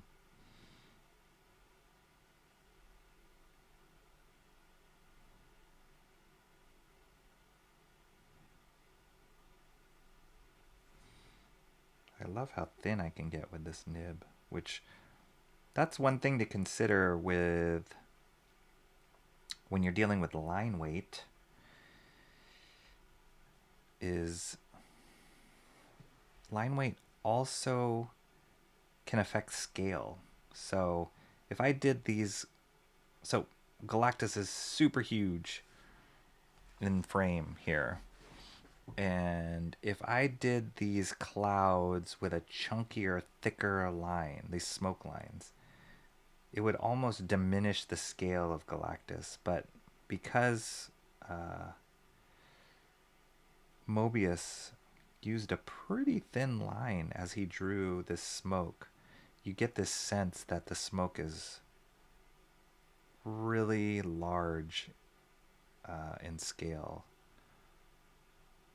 When you have tiny, tiny details and very, very thin lines, it adds the sense of scale when it's up next to things that have different line weight. So this nib is allowing me to go super thin with these smoke lines.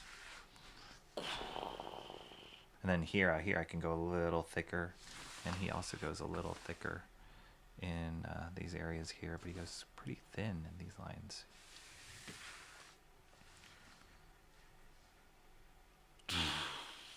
Pretty cool.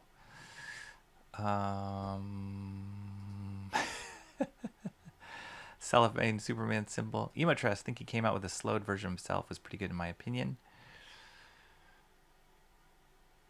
Let's see. Not us teaching Rocky the culture of being on the internet during the 2010s.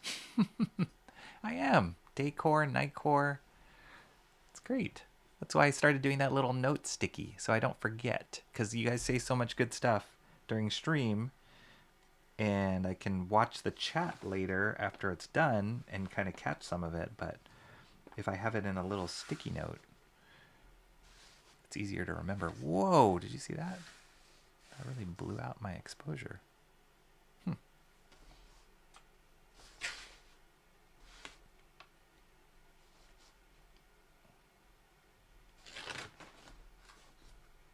Whoa, I just almost dumped a whole bottle of ink on the page. I'm waiting for that to happen. That will happen one of these days, where I'm going to make a huge boo-boo on stream and panic.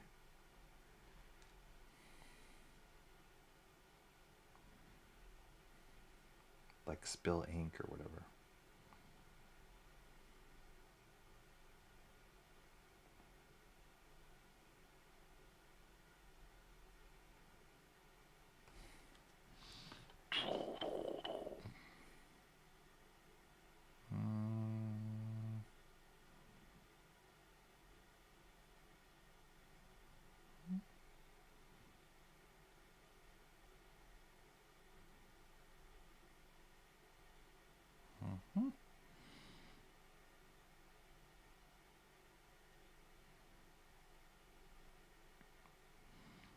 then these lines here that are within the beam are even thinner, which gives you a sense of like, oh, they're like, there's a really bright light on them,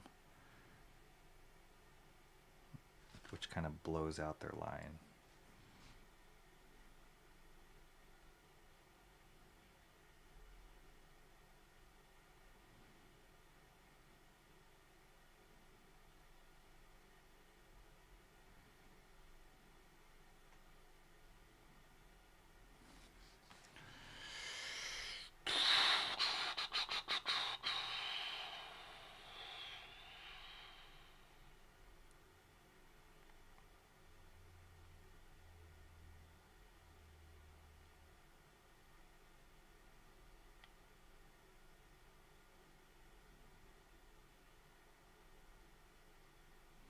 And it's more like there's more broken up lines too. So then it feels like, yeah, the light is diffusing it a little bit, or there's like smoke or something that's like breaking up the solid form. It's so cool. Without color, this is how he's doing it with ink.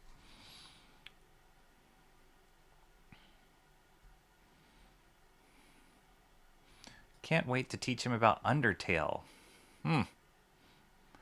Undertale. Post core, apple core, tree, core. Oh gosh. Emo trash. I feel the derailing coming. Undertale. Everything about five. Oh, okay. Yeah, that's a whole world, universe, Five Nights at Freddy's that I'm not very familiar with. Apple core Donald Duck. Should I copy that? I'm just going to write it down in my notes, but I don't know if I'm going to copy the link. I'm sure I could find the link later. Awesome one. But that intrigues me. Apple core Donald Duck. Those two things meant to go together? Apple core Donald Duck.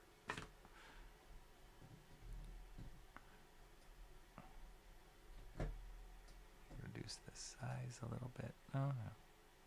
Yep. Okay, there you go. Apple core Donald Duck. Oh my gosh. What is going on? Deviants. The game looked entertaining.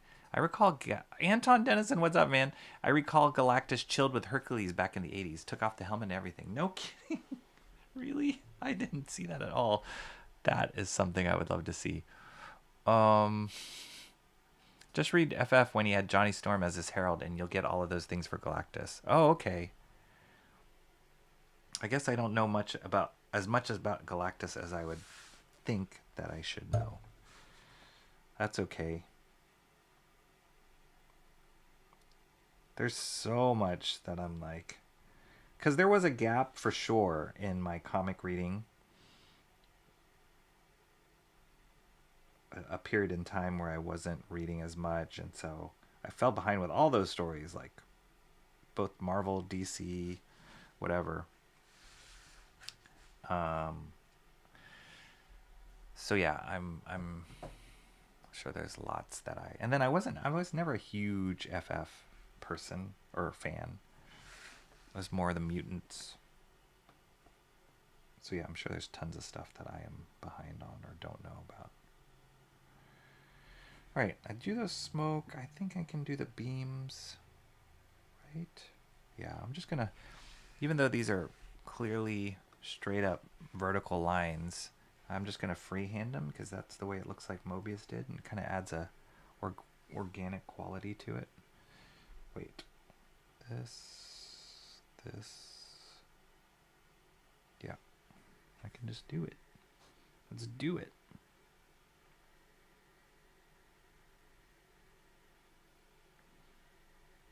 Kind of gives it like a wobbly line too.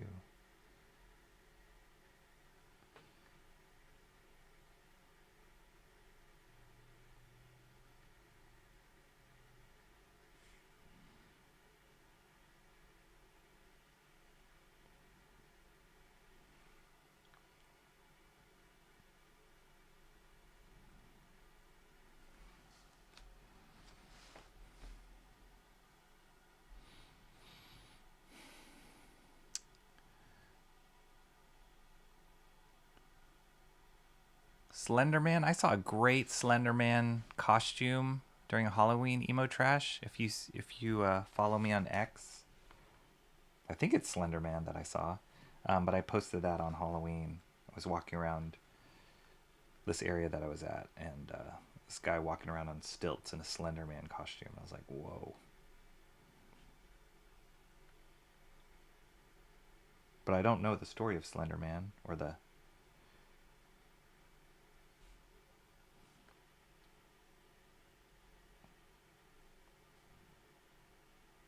I think I get that confused with Candyman. Isn't Candyman the one where you say like Candyman, Candyman, and he comes?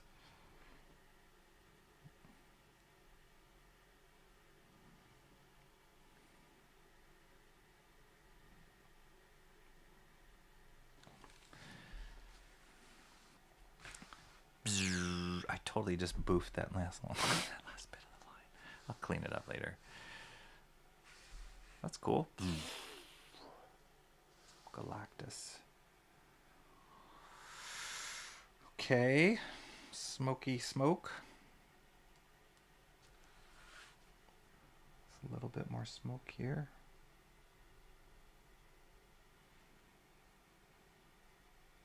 And this dotted smoke here.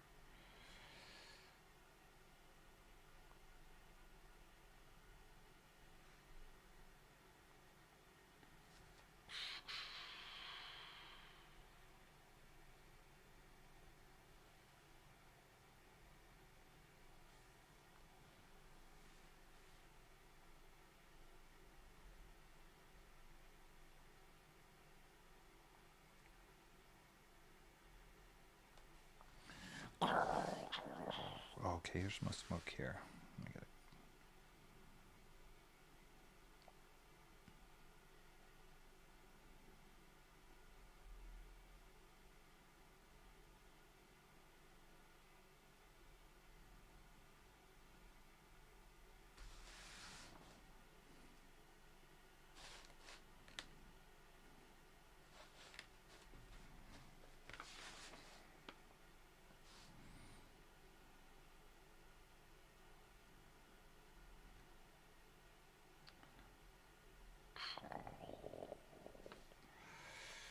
The sounds of 1,000 dying voices.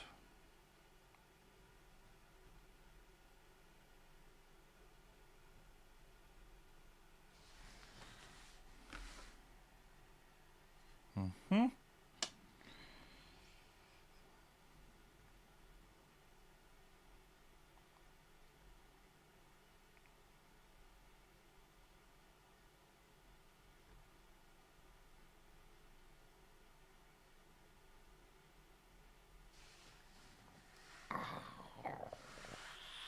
All right, cool. That is pretty cool. Little Nightmares, Bendy, and the Ink Machine are unsettling. Weird tween games. Okay, this is why. Okay, wow, I'm behind. Can't wait to get my Battlebrick Road set, Mark's Music Obsession says. Eric Weather says, I am well. Yes, I heard all about that video. He's a psycho.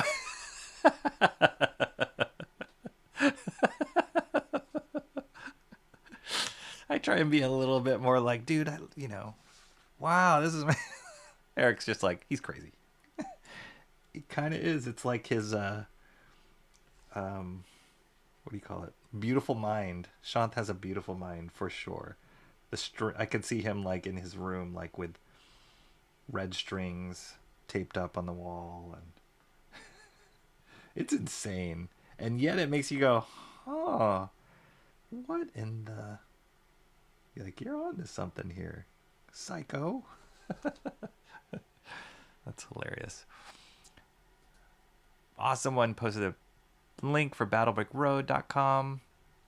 Check it out. There it is. There's the proper link right there. Oh my gosh. Superman Supercar is complete. Wow, I'm way behind it. Completely pointless? I don't know. It's pretty cool. Mike Bump, Maggie Jump. Wicka wicka. Art Adams did the chunky Superman long before Sale. He did? Yeah, I do like Art Adams' version.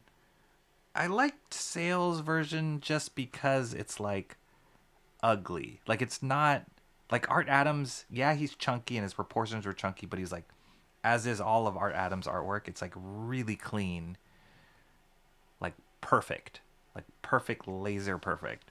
And Tim Sale's was a lot more like, not gritty, but like just kind of goofy kind of, and there's something about it. But yeah, the proportions for sure, Art Adam like push the proportions on Superman in some of the versions he drew. It's chunky. Yeah, that's a good word. Sale's Superman looks like a constipated albino. Okay, I know now who's not a big fan of Tim Sale's Superman. I got it. Do you like Frank Miller's Superman? His Dark Knight Returns Superman? One's pretty classic. Or Darwin Cook's Superman in A New Frontier? That one's really good. We'll see what happens with James Gunn's.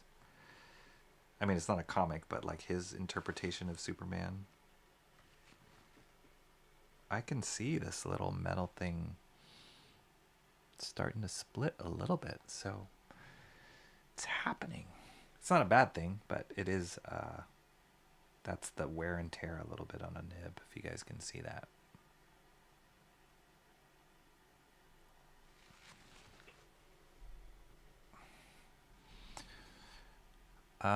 Frank White. Oh, wow. Why did I not even... You are absolutely right, Cranberry Landers. Frank Quitely's Superman was great. Is great. And I did enjoy All-Star... Is it All-Star? Yeah, All-Star Superman. I did enjoy that version of Superman a lot. So I can't believe I totally forgot on that one. That's a good call, dude. Because he kind of exaggerated Superman, made him chunky. He did some weird things, or Grant Morrison and him did some cool things with the story that like played up those kind of weird Superman isms, but made him cool. So yeah, that's actually, yeah, that's a good call of a really well done Superman recently that was not all just clean cut.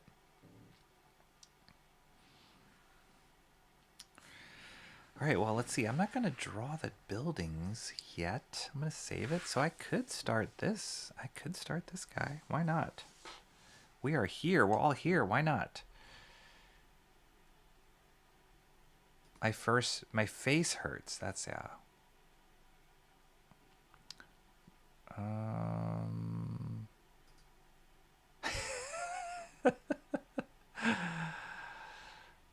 Okay, let's see. I hate when the nib points go off. Irritating. My gosh. Comrade Sammy, you and Emo Trash, totally separate. I can't even. I'm going to have to read a summary of everything that you did. Chat GPT, give me a summary of Comrade Sammy and Emo Trash's conversation. Oh, actually, So while I'm at a stopping point on this page, or not this page, this panel, let me, Mr. Monkey Boy, you still here? Let me pull out this, because you are very specific about this Durango page that you love. It, if I remember correctly, you said it's your favorite comic book page of all time. So, do you know, is it in, whoa, I almost fell out of my chair. Is it in this book? Because this book I picked up just this weekend. And sorry if it is too close to camera. This is the Steranko Artisan Edition of Nick Fury Agents of S.H.I.E.L.D. It's awesome. It's an artisan edition, not an artist edition, because it's smaller than the artist edition. It's not at actual size that he drew it at, or that the artist drew it at, but it's the same scans. And I do apologize that I can't zoom out to show the full page of this stuff. But I love all these like notes. I love the like yellowing of the paper, like penciling here. So Mr. Monkey Boy, so the issues that are in here, this is amazing.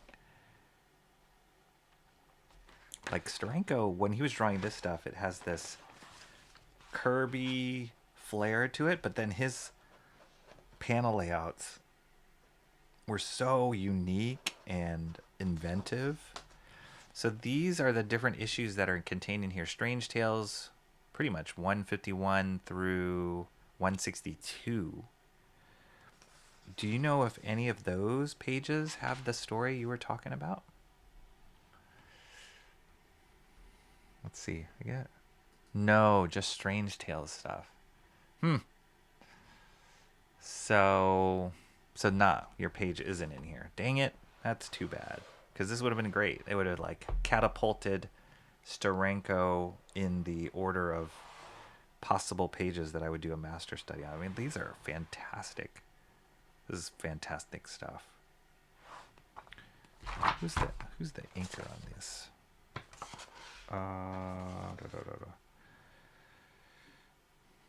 Oh, did he do his own inking on all this? Wow, I didn't even know that. Jack Kirby did the layouts, and Steranko did all the art. This is, no wonder why it had such a Kirby feel to it. I love Steranko's faces. Definitely were different than Kirby's. Look at all this. This will give Eric Withers some conniption fits. Look at all this lettering in there. Hand done. My gosh. It's awesome. It's going to take a while for you to figure out me and Emo's nonsense.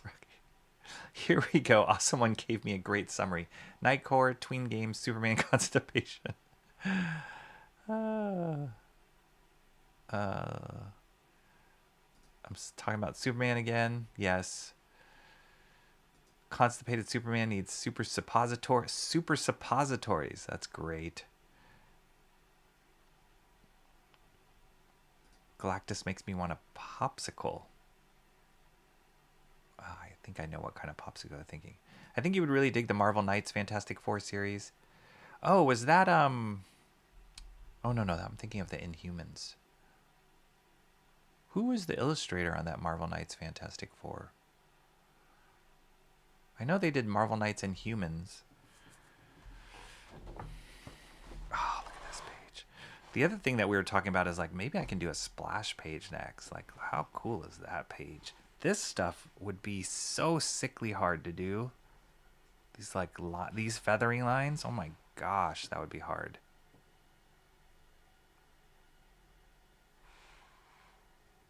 It's great.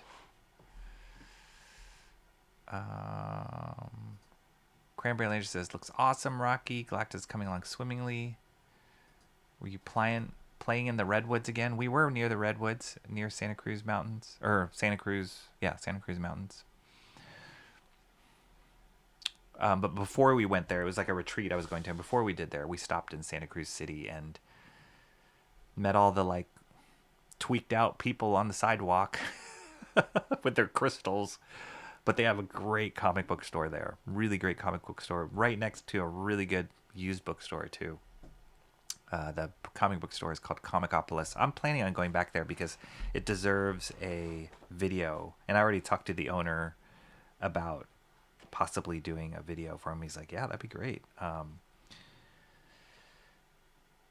So yeah, these are some awesome pages. Look at how whacked out. Speaking of anatomy, or no anatomy, but just an awesome drawing.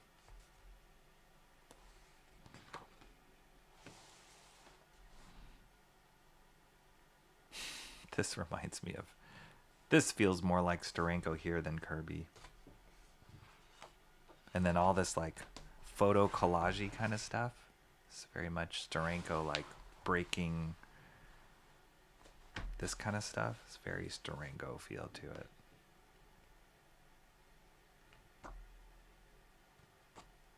This is awesome book. I guess he was inking his own stuff, which is incredible. Back in the day. Wow. Holy cow, this is awesome. I should do a splash page or a cover next. That would be really fun. Look at this. The yellow claw. Look at his face. Man, it's good. This feathering, holy cow. It's beautiful.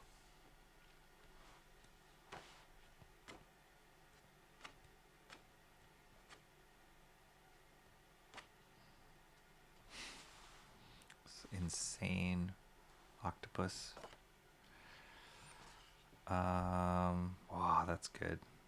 I haven't even looked through this fully.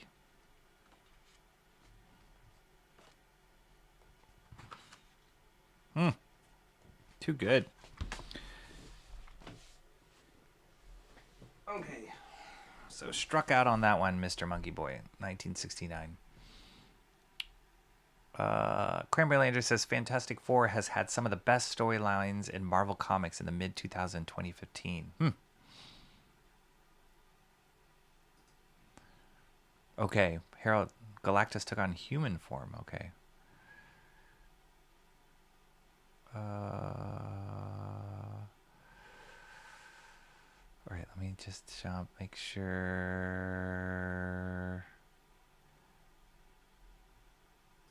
Steve McNiven? Oh, yes. One of my all-time favorite comic artists. I haven't dived deep into McNiven's work.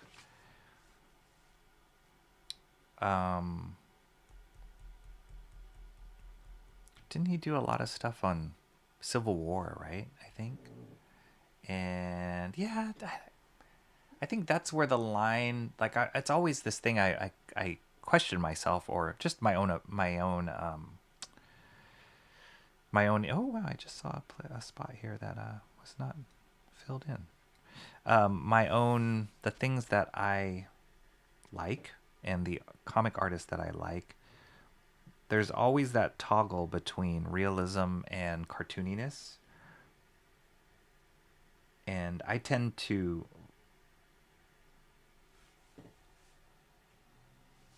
gravitate when that cartooniness is turned up a little bit more than the realism. So for example, I'll give you a clear example, like Alex Ross, right? That guy can draw, he can make comic book stuff look real, like photographically real, photoreal, and incredible illustrator, amazing. But I would never categorize him as like my favorite, one of my favorite comic book artists, even though he's like so good at what he does. And I think it's just that it's like so real that it like loses a little of the caricature or exaggeration that I love in comic art. So Moebius is another prime example of like he could draw stuff super real, but he has a cartooniness and a style that really appeals to me. So yeah, speaking of like McNiven, it's like I know he's a really good artist and solid artist, great stuff. But I think the realism always makes me go like, oh, okay, that's interesting. But I'm not like just like, oh my gosh, like versus like a Travis Charest or I'm trying to think who else does kind of real. Like even John Cassidy, he does real stuff. Or like the Ghost Machine guys, like their stuff looks pretty real. But there's like a flair to it. There's an exaggeration to it. Ivan Rice, Brian Hitch, and Jason Fabok, like those guys, there's like a flair to it that's, I don't know, more appealing to me. Doesn't make any sense.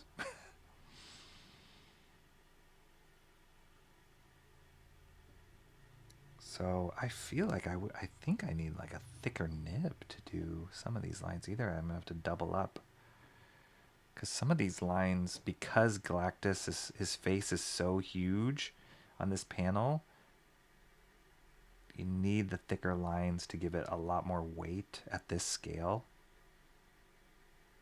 I guess I could just double up like that. That's fine.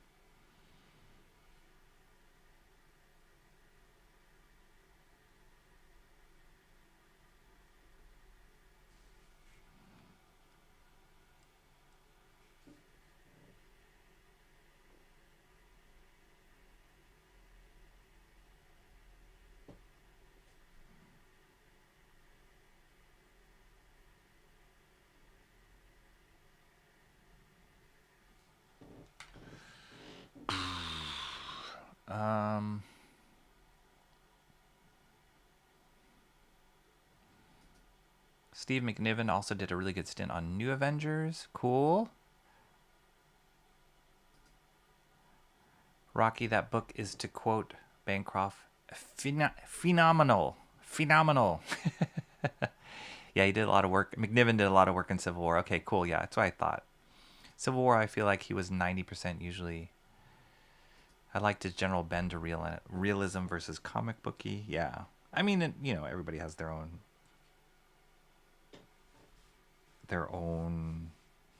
things that they like about certain artists.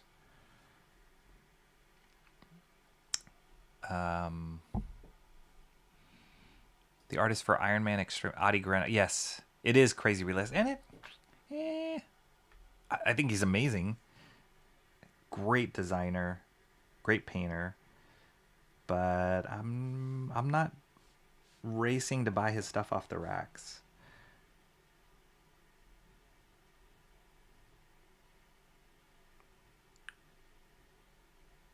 And if you guys notice, like, all the artists that I'm picking for like the master studies, these artists that I admire, they are artists whose stuff I will buy off the racks, whatever they do. So whatever it is, and it's each different. It's not like each one of these artists draw like the other. They're all varying different styles from one another. But that toggle of realism versus cartooniness or whatever they do appeals to me.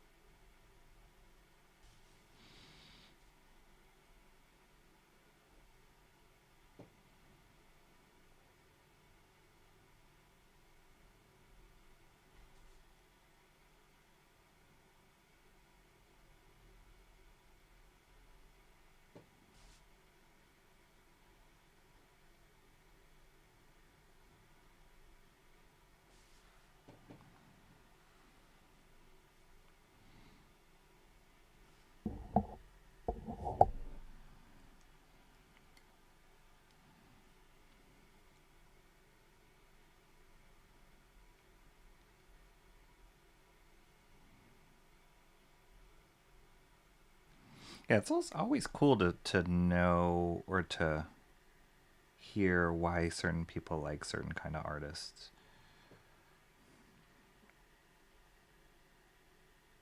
In comics in particular.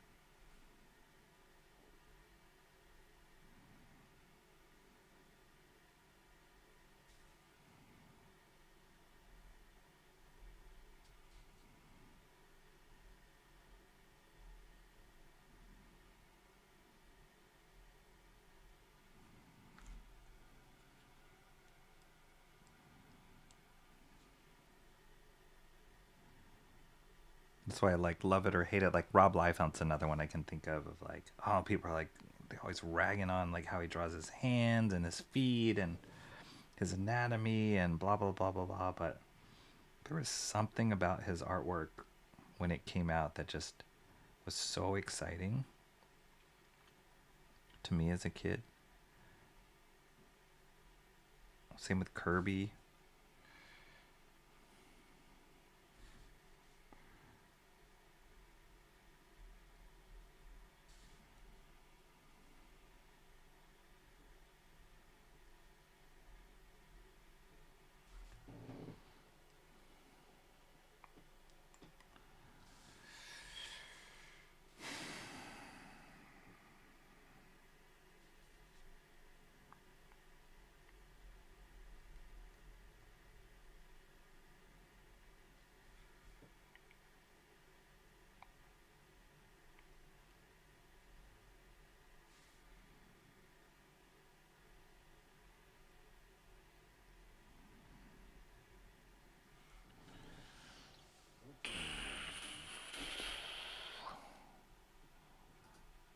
What's up in Unhinged? How you doing, Jason? This is, I think, my favorite page of the Master Studies thus far. Awesome. Thanks. That's great. Yeah, I really like this one.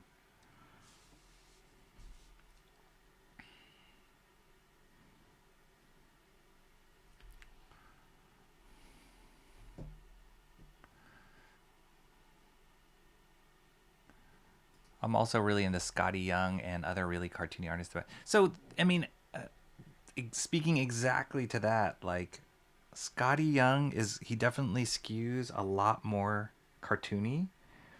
And I like his stuff, but I'm not jumping out of my seat, dare I say that out loud, to, like, get the next Scotty Young thing. Like his, like, I Hate Fairyland or whatever, like, it's cool, I'll read it, but I'm not like, oh my gosh, I gotta get that. So it's almost like too cartoony for me a little bit. So yeah, taste is a fickle, fickle mistress.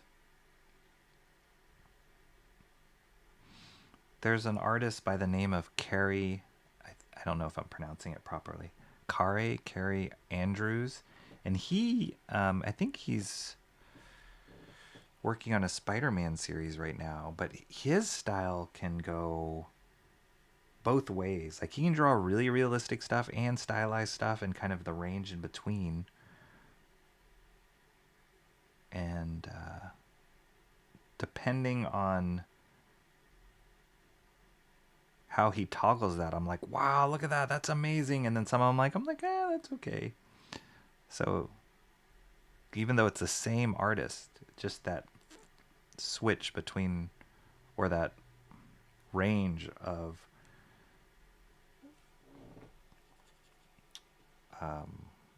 realism versus cartooniness can affect, like, how into their work I am.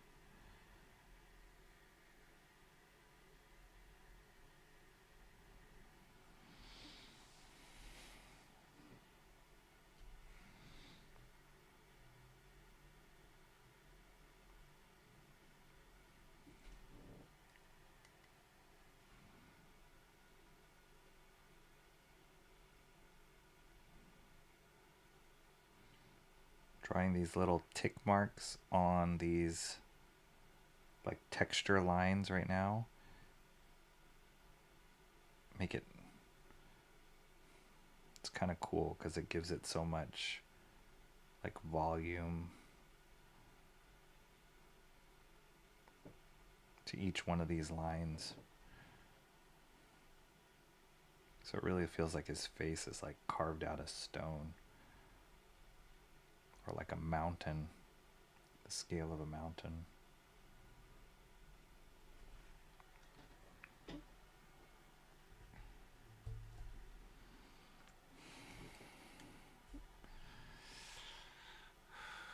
Nice stinger for Jason. Did I not share that yet? Yeah, that's the sound effect for Mr. Unhinged.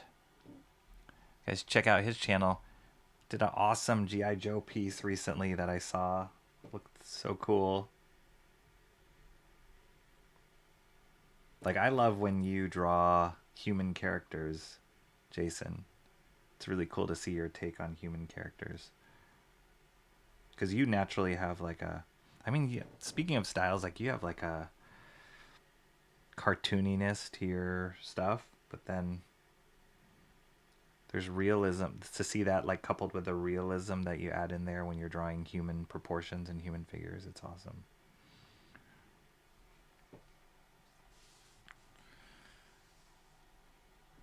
See how these little tick, tick, tick, tick, tick, tick, like they just make it like individual. They feel like individual like sinews. It's pretty cool.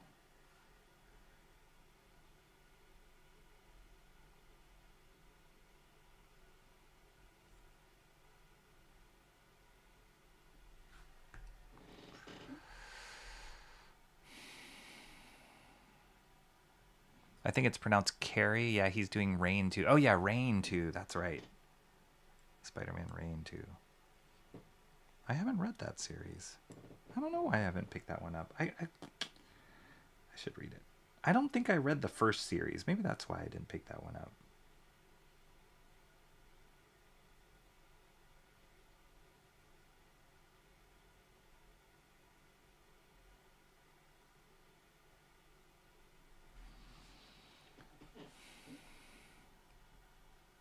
Oh my gosh, his art is adorable. What do you mean, Rocky? No, his art's great. Scotty Young's great. He's really good.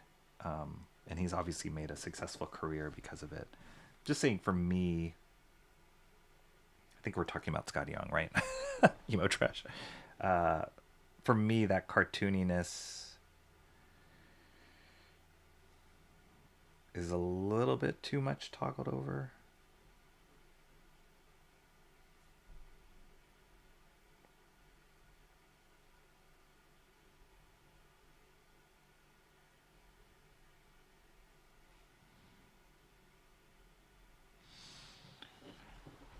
And all that stuff informs, as I like dissect it for myself and talk about it out loud, all that stuff informs like how I want my style to be when I work on my stuff. Like I can go cartoony, you know, I have an animation background. I can go super cartoony, but I also love drawing realistic stuff too. That's what, like Mike, Zach, Michael Golden, those guys, Jason Pearson, those guys all like have perfected the toggle for me. That's where I want my comic artwork to live, in that world. So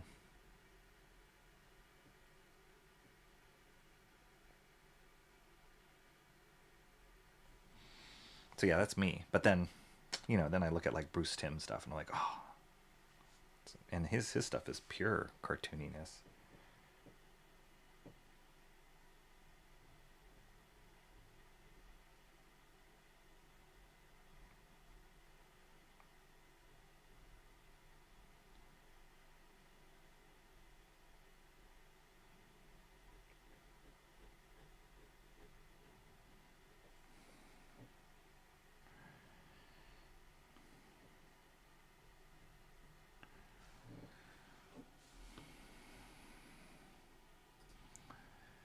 If you get too much of one style, it can kill your enthusiasm for it. Yeah, it's possible. I mean, it's kind of cool how certain artists can flip around. I always wondered if that was like good when artists did that. Like they changed their style so dramatically and can like, you know, chameleon to different styles, or if that's a bad thing. Like, should you just be consistent with how you draw? Because that's what people know you for? I don't know.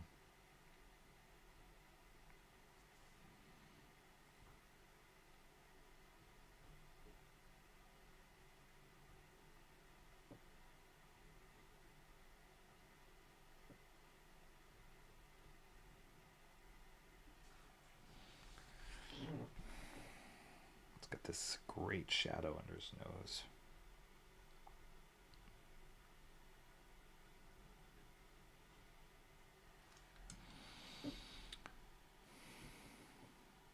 Shelby used the same style. Yeah, people love him. Great. Thanks for posting the link. Awesome one. Everybody loves Shelby. The link for Unhinged, though. Just sub to Jason. Nice. Jason's got great content. Mark's Music Obsession. You'll love it. It's a great blend of like art streams and goofing off with friends streams and goofing off with friends while we're drawing art streams. Talking about pop culture streams. It's all good. Jason's a good dude.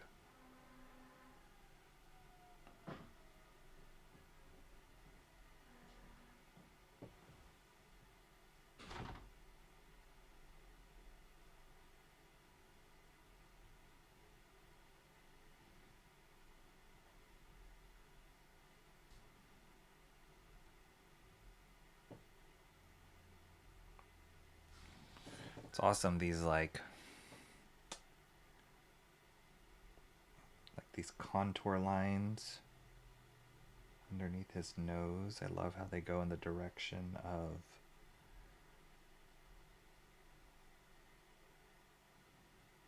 the form. Really makes it sculptural.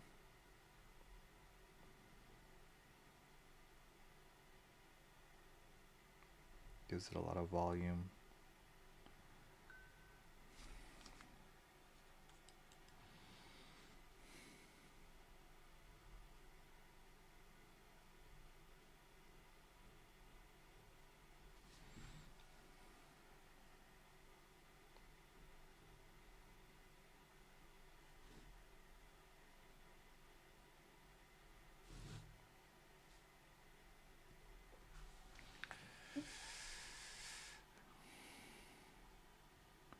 Oh, he did Spider-Man Rain. He's an amazing artist. Yeah, Carrie Andrews. I didn't like the story so much, but I really like his art. Yeah. He has McFarlane's Spidey nailed down. Well, that's funny. Like, there's that one artist. I was looking at that book, Petty. I think it was like a Supreme book that I was looking at that he drew. And he had that, like, McFarlane. Speaking of McFarlane, he had, like, the McFarlane-isms.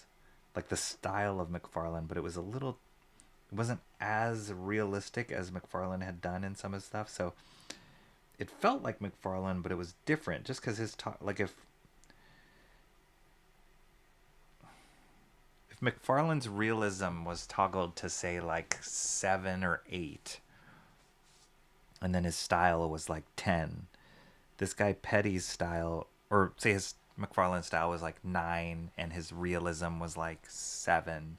This guy Petty, it was like he did the McFarlane style at like 10 or 11 and his realism was like 4. So it felt similar, but it also felt very different. Almost a little goofy. It's funny. Funny how just slight changes like that make a difference.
Unhinged, your soundbite? Oh, that's Down. Great band. If you like metal rock, their first album is Peak. I'd like to see him do more Spidey stuff. Yeah. What's up, Timmy Mello? And the Guardians are headed to October. How are you doing, my friend? Good to see you here once again. It's been a minute since we last chat.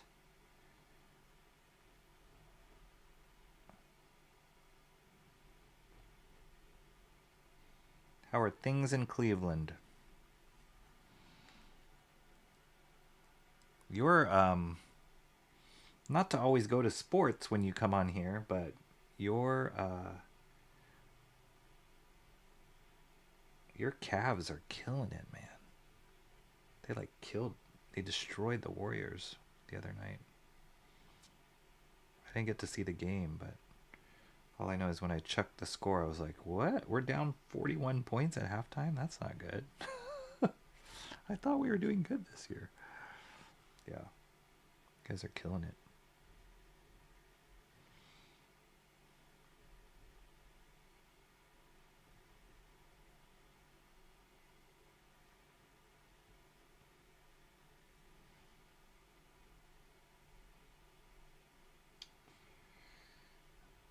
Okay.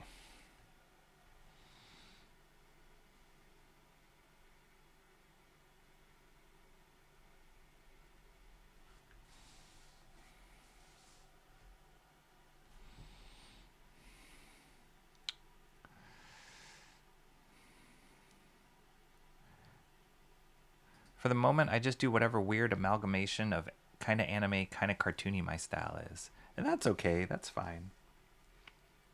For sure. I think that's kind of how I am too. I'm like, well, however I feel.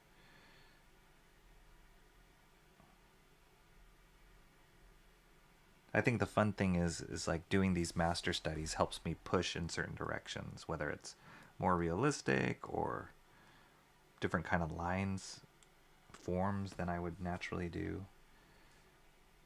Having to mimic somebody else's style helps me exercise that muscle a little bit more.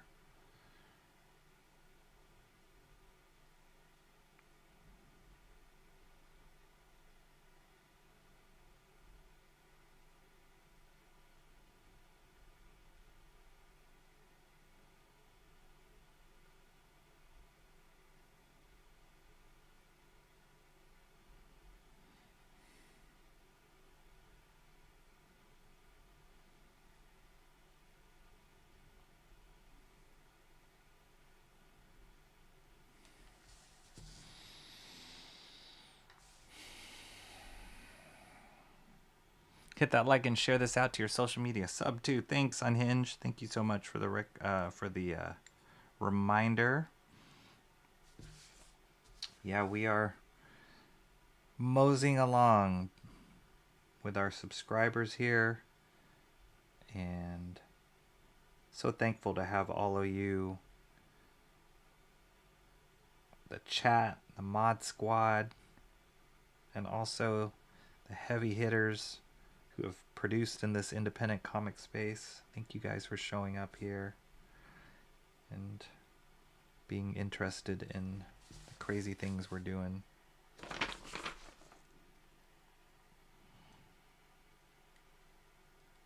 There's always something new in the independent space, which is so awesome, so great.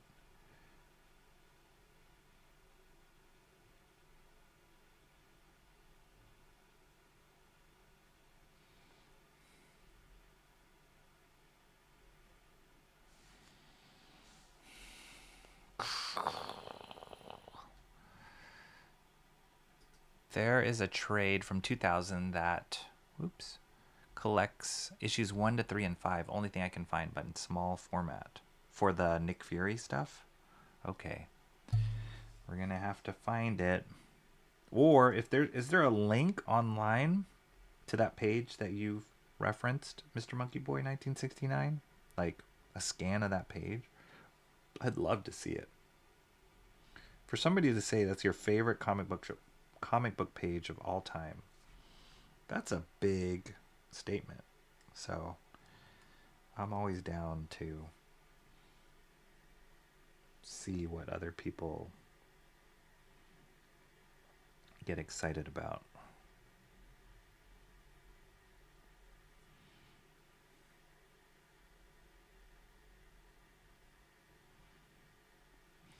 I don't know if I'd even be able to. I'd have to really seriously sit down and think about what I would consider my favorite comic book page of all time.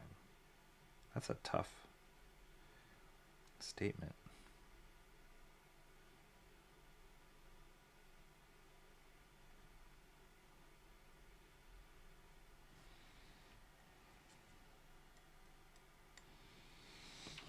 Let's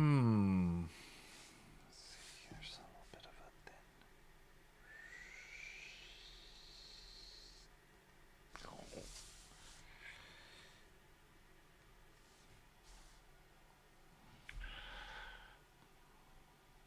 I know Skillet, but I have it open now. I'll make sure to check out. Skillet's a good band.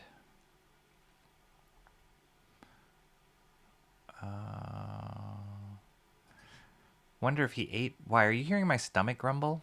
It's almost dinner time for me, and I'm sure my cats are gonna start bugging me anytime now, because it is dinner time for them. Like now.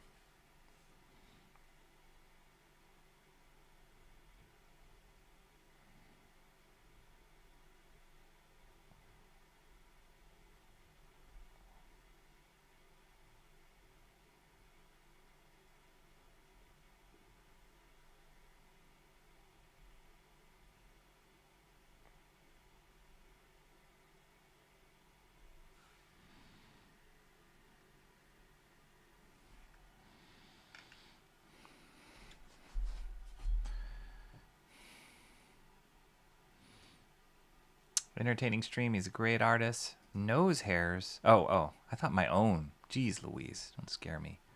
Is Shelby live right now? What you're doing now, the horror, cartoony, cutesy anime style. Very in vogue. Emo trash.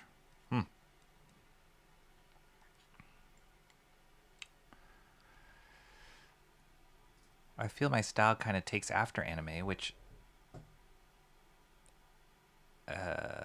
I guess makes sense. Sorry. I keep reading IG as Instagram. I'm like, which Instagram makes sense? Huh? But I've tried my hardest to not make it like ultra Japanese kawaii type anime.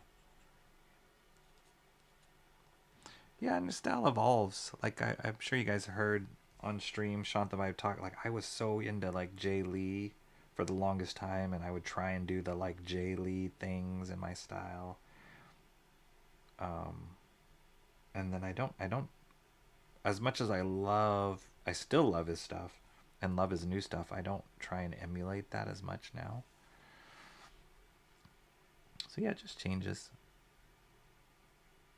There's so much emphasis on style and style this and style that and what's my style, especially when you're in art school. But I think the most important thing you can learn is just like, how do you get something done? How do you execute something and take it to finish and get it out there?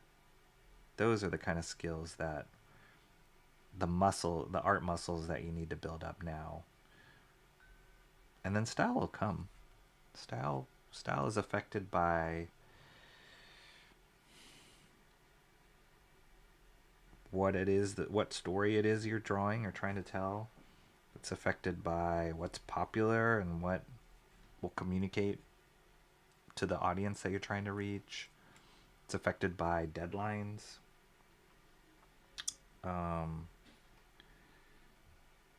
Yeah, there's so many factors that can. It's affected by your mood or just your ability to draw a certain way. Like there's some people that are really good at realistic styles because they can draw realistic really good. And there's some people that lean on the cartoony style because maybe they don't draw realism that well, or they didn't learn anatomy that well, so they kind of exaggerate and simplify.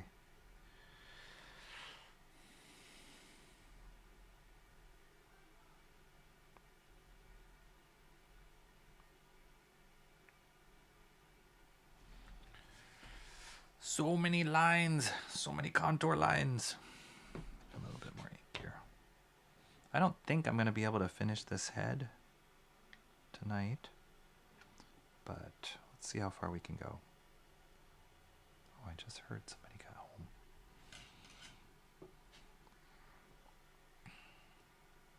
I need to work on an intermission screen. Because I find there's certain times where I gotta step away.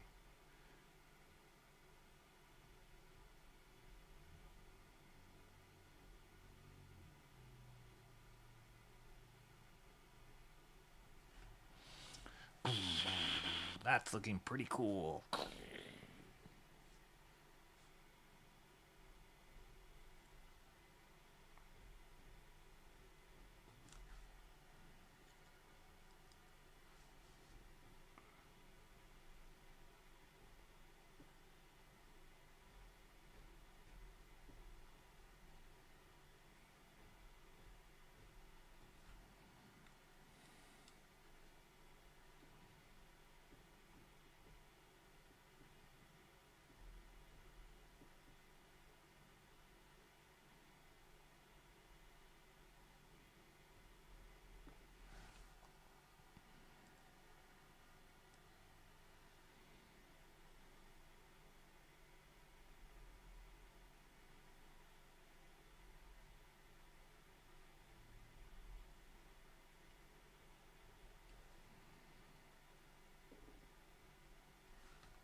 Just outside of Cleveland.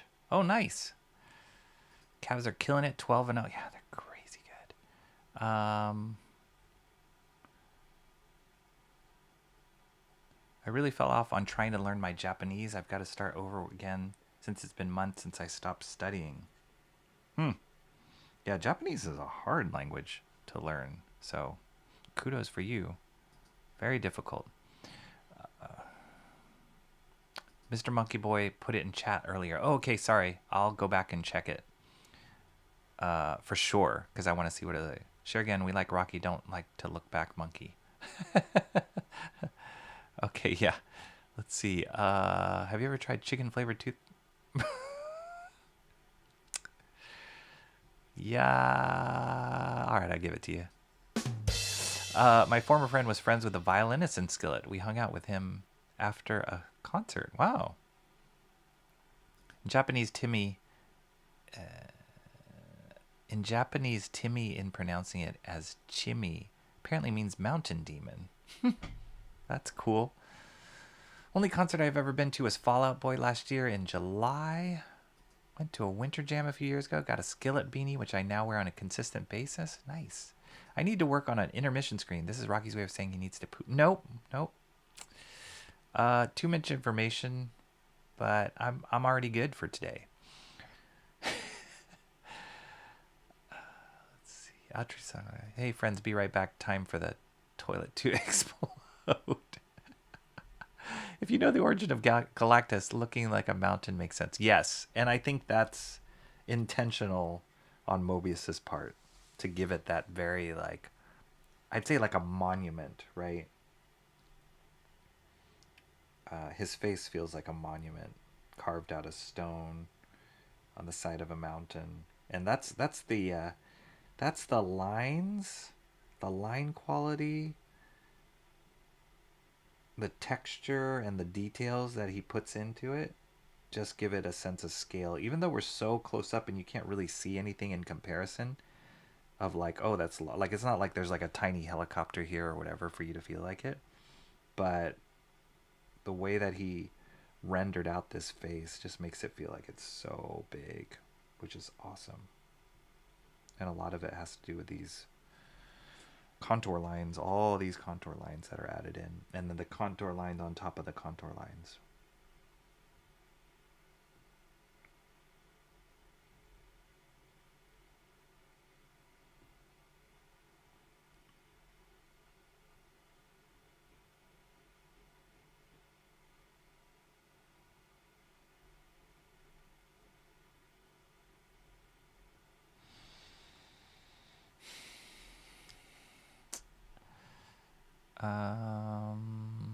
Gotta go get ready for tonight. Peace, looking great. Later, all. Thanks a lot. Unhinged. See you later, Jason.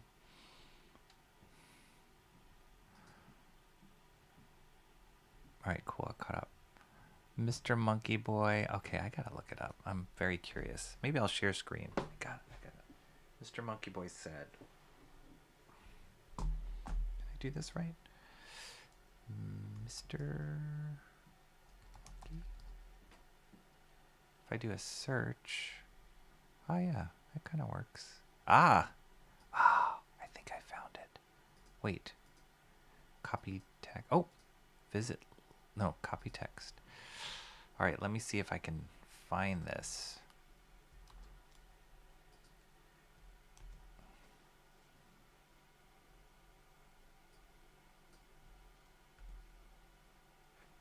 Ah. Wait. Not the cover. Oh, yes. I know this page. All right, let me see if I can share this. This is worth sharing. Preview mode, screen share. Yeah. Okay. Publish. Oh wait, back to live mode. Is this the page you're talking about, Mr. Monkey Boy? This is the one. Your favorite page of all time. Comic page of all time. This is a good one. This is a really good one. I have definitely seen this one before. This is Steranko being Steranko. This is stuff that, like, I feel like when he first got popular, it was like right after, like, kind of following in Jack Kirby's, what Jack Kirby had already put down or established, like doing layouts for the Nick Fury stuff that we just looked at. But yeah, this is Steranko being Steranko. It's like crazy good storytelling and just like really stylized design, almost like advertising design, or yeah. This is a great page. Wow, that's a good pick. Good pick, Mr. Monkey Boy. That's it. That is it. Comrade Sammy's taken out. One more, because I think I'm going to dip out for the night. See you later, Comrade Sammy. Thank you for coming by. It's always great seeing you. I consume, therefore I am, and I make it the universe and Norn Rad's problem also. Thanos is a pompous knob. Galactus.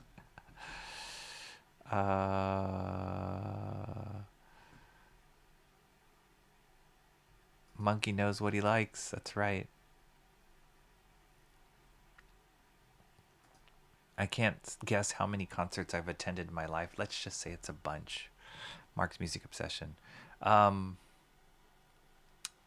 Yeah, I'm not a huge concert person.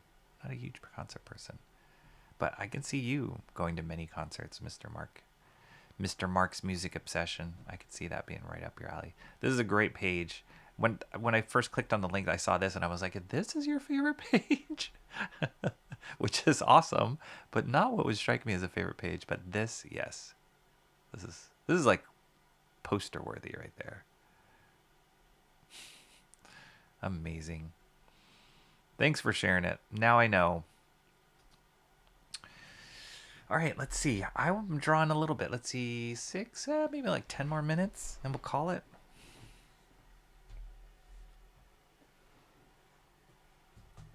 Put on some music now to wrap it up with some music.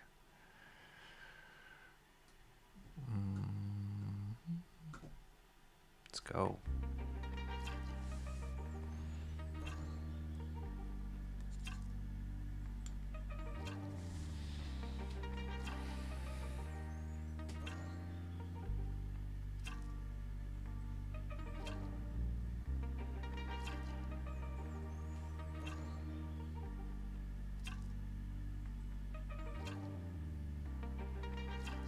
That Steranko page got me jazzed. That's a good one. It's very different than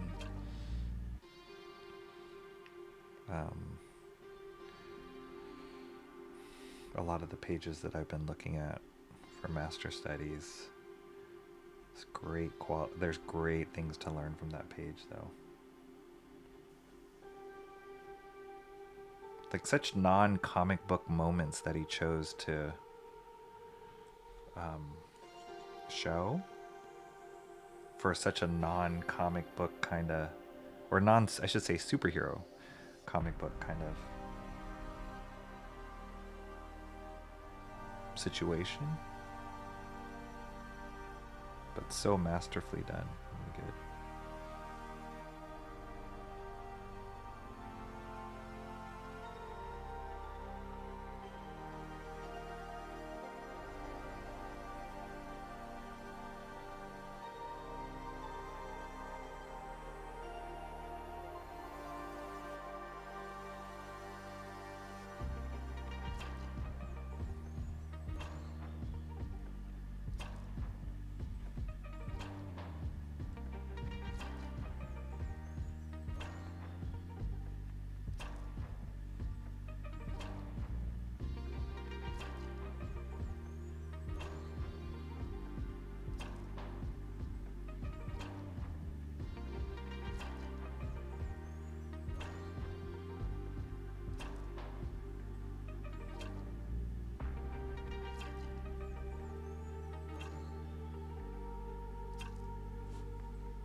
Feel it.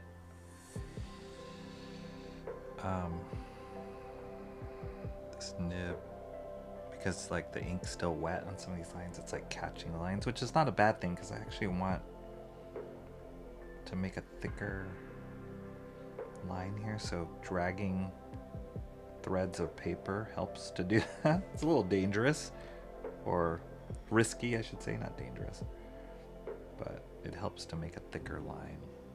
Quick way to make a thicker line by dragging some of this like fibers, but I think I'm almost due to switch out this nib possibly.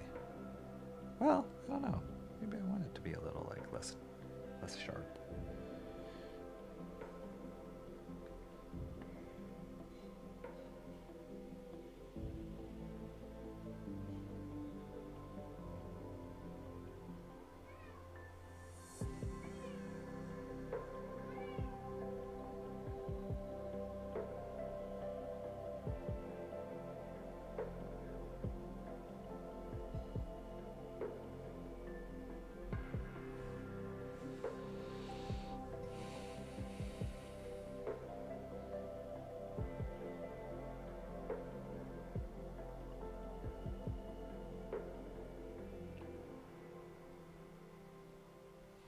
You guys see how that like all of a sudden adds dimensionality when I'm doing these extra side tick marks on one side of each line.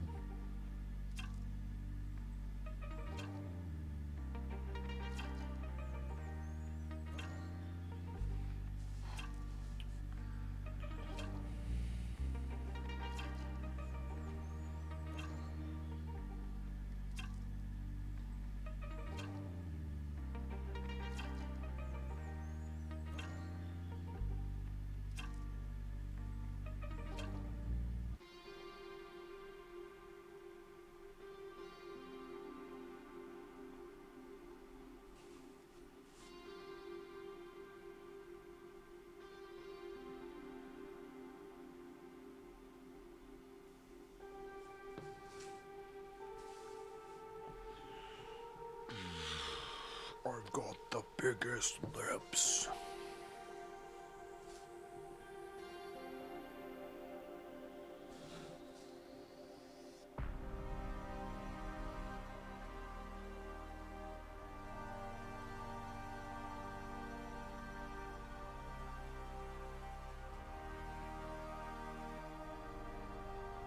needs his herald to go get him some, like, galactic chapstick.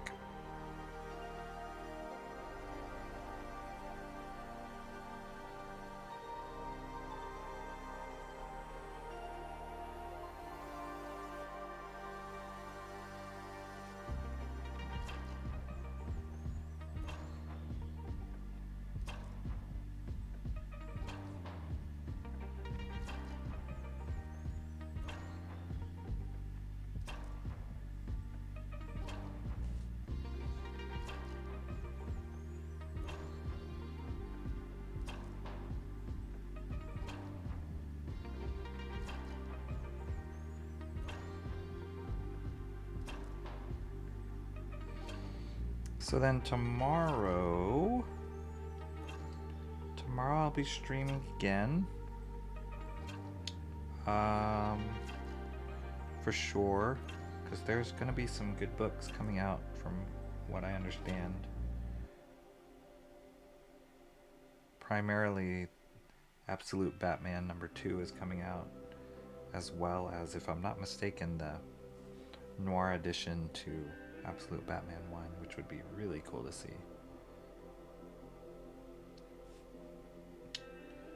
And I thought there was something else that I had on my list of what I was looking forward to.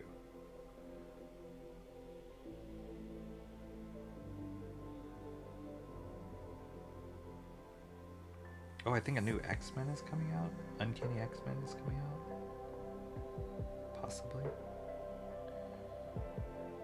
That's been getting good. I mean, it started off really strong. And yeah, it's good. It's a good story.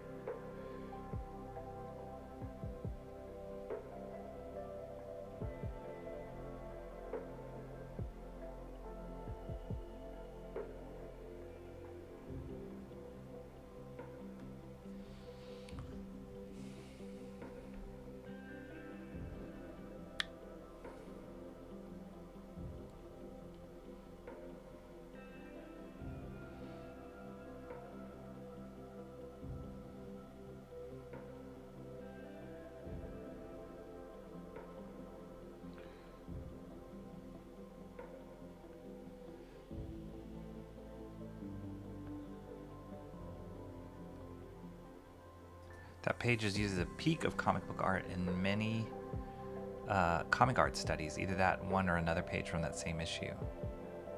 Yes, for sure. The Stranko page, yeah. I've definitely seen that.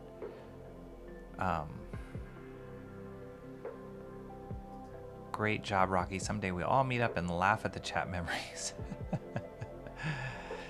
Yes. That'd be a great day. I hear Mark has a nice place for meetups. Maybe you could use this. Oh, another link? Copy text. Let's see. What is this? Just do right click. Paste. Oh, I just heard my cat.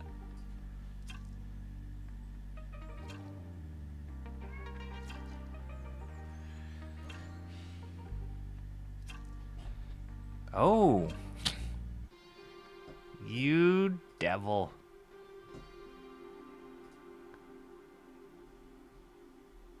That would be it. That would be what I use. Man, I think you got me here, Mr. Monkey Boy. I think you got me. Ooh, that's a good one. Antoine Dennis said, I just read that Elon is going to be running a new government department called... Yes, I did. Is that official now? I know that's what he was saying during the election cycle. That's going to be crazy. Kind of excited to see what happens. Mark's Music Obsession says, thanks, awesome one. Yeah, I want to get this group together at some point. Got to convince Rocky and Sean to do Penscon. Just keep saying it, Mark. It's going to happen. Just manifest it.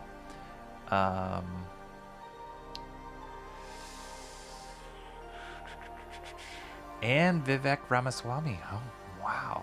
That's powerful. Those are the guys that like had a big hand in getting him reelected. So let's go. Let's see what happens.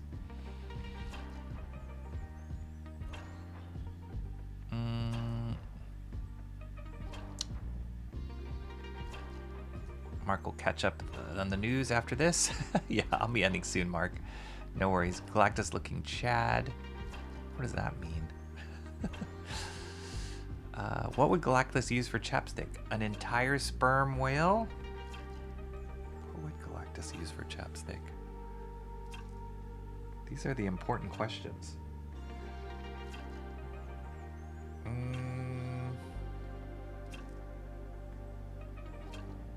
would he use for...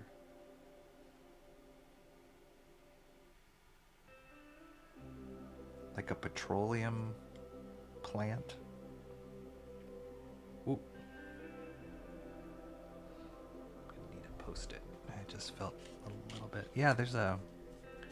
Definitely like with nib inks, there's like a raised quality. Then I wonder if I should try... Maybe next time I work on this page, I should try the Winsor Newton ink. Because I'm wondering if this Kohinoor ink is a little bit more gummy and tacky, sticky than the flat Winsor Newton ink. Curious. It'd be interesting to see if there's a difference. But in the areas where the ink beads, I am feeling it like raised a little bit, like I'd mentioned at the beginning of the stream. Not a bad thing, but if it doesn't dry,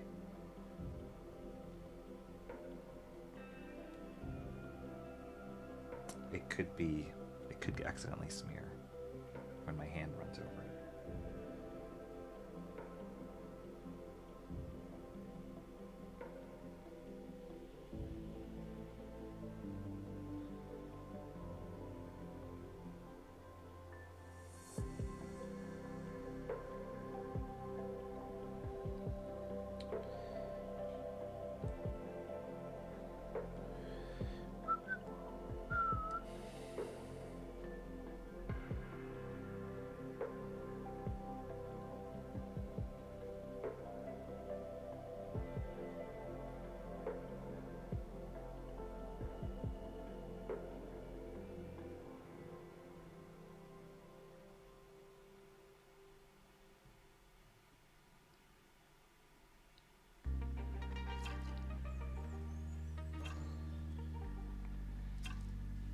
Well, this nib still can go pretty thin.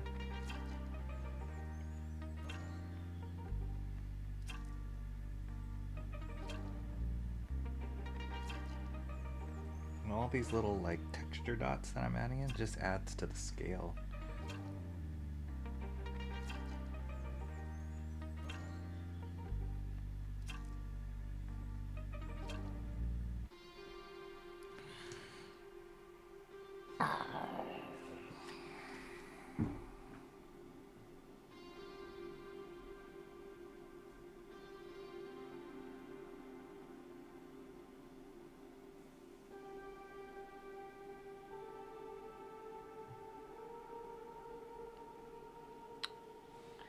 Alright, I'm going to finish up these last few face crackles.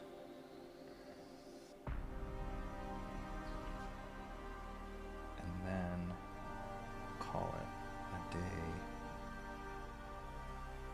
or a night. But yeah, we made good progress, guys.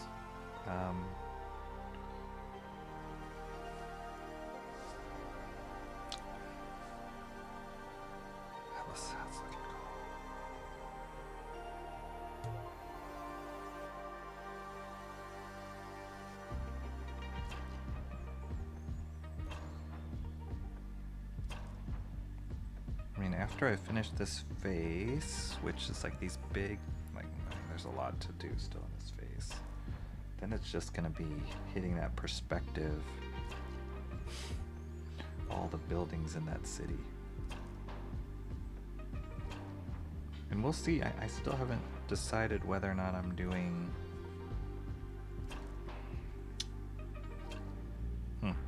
whether I'm doing it with the nib or if I'm doing it with the technical pens, the perspective buildings. I think I'm going to do the technical pens because I need to use a ruler and I've never used a nib with a ruler.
Right.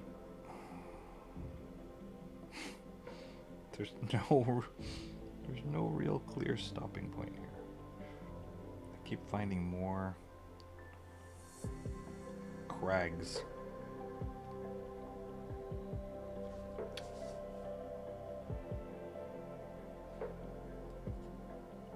Okay, I'm gonna draw this one.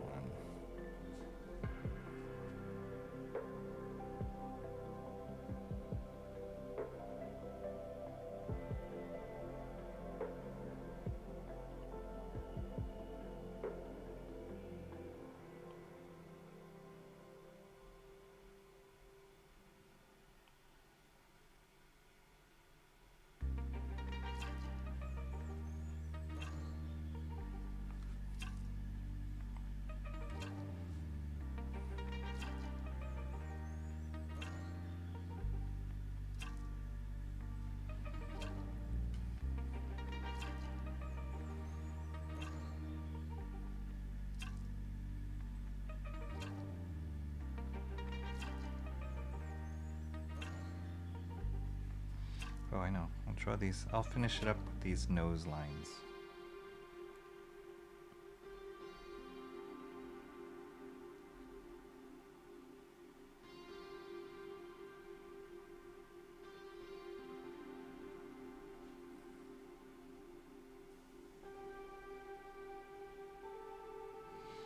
I'll catch up in chat and we'll be on our merry little way.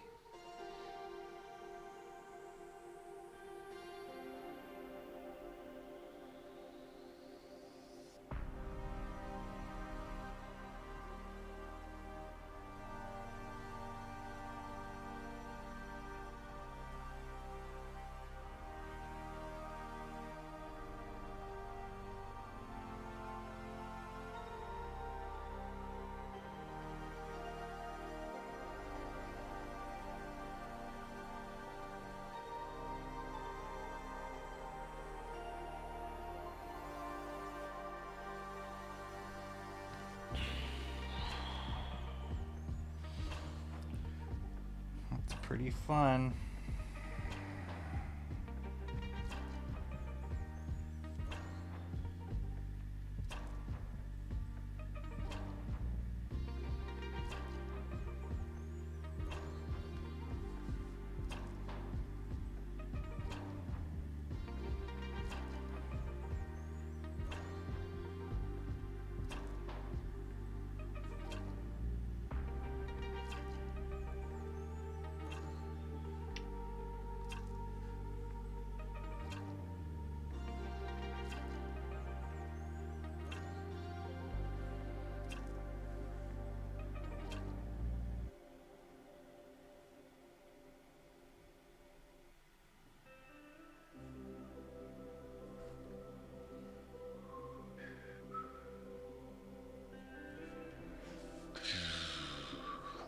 Galactus. Cool. All right, where are we at, guys?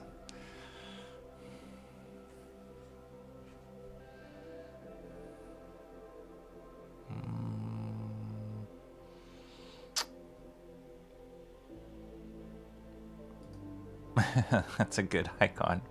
Somebody always wanted to be. Let's see. Streaming while I work. The debut of Mr. J and Absolute Batman 2. Yeah, let's see. I mean, they introduced him at the very end of Absolute 1. Did you like that, Timmy Mello? I thought that was awesome. I thought it was so cool. So if they continue on through in issue 2, let's see.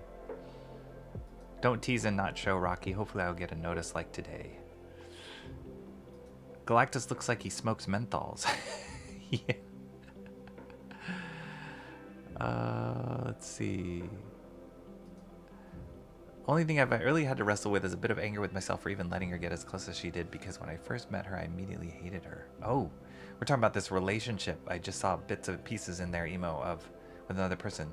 Sounds crazy. Sounds tough, but it's okay. We all go through stuff like that. Marlboro Galactus. Marlboro Man? Marlboro Galactus. Let's see. The cats can wait. I think my daughter fed them. They stopped talking, so I hope she did. I don't talk to literally anyone in real life besides my immediate fam and my boy, but who needs friends, really?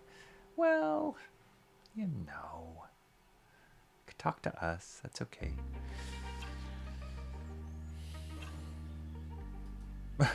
Yikes. There's been an office press release from the Trump-Vance transition team. All right, I got to check all that stuff out.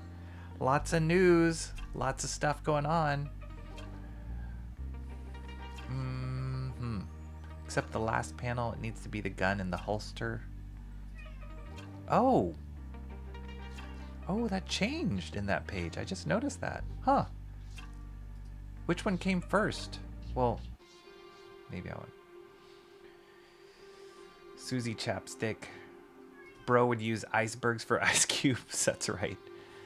Chad is somebody's masculine, powerful, Rocky. Okay, thank you for the... Did you eat already?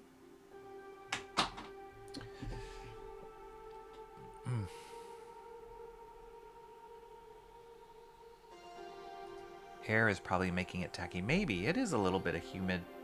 It is a little bit humid. Maybe it's... but it does feel raised. Yeah, we'll see. We'll see. Especially in the areas where I like double up in the line. I'm getting a lot of smears here from my hand picking up ink stuff.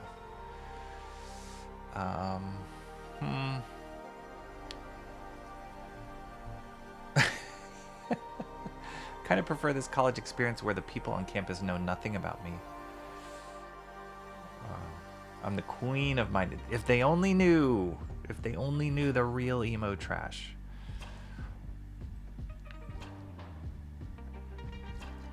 It's normal for intro... I believe you. Yes. Yes. Yes. I do. It's a beautiful page. It is quintessential Steranko. So great pick.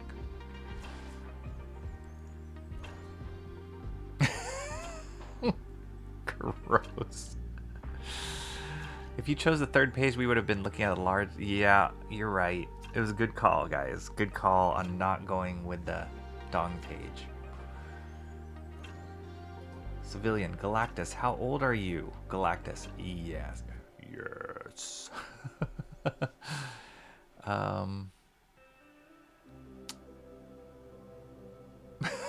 There's literally a space in Sometimes Turtle channel. There's everything on YouTube. Galactus isn't allowed to drive in some states. His SSI is larger than the American deficit. Oh my goodness. All the jokes. I want to get a talented artist such as yourself to do me a take on a Roger Dean album cover to put in my music room. Oh my gosh. Maybe even an original that's a mixture of several colors. That would be cool. Do you want to see something cool, Mark? Oh.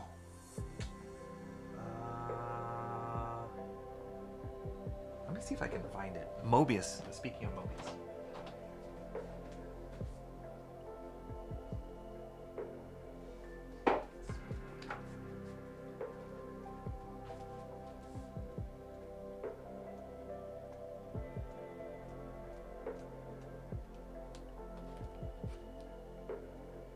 If I can't find it in this book, which I'm pretty sure I have a book in it, I just don't know where the page is.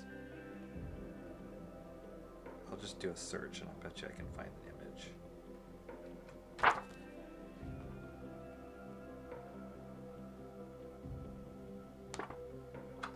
Yeah, I know I have a book with it in it, but it'll be faster for me to do a Google search, Mark. But this will be a fun way to kind of cap this off. Let's see.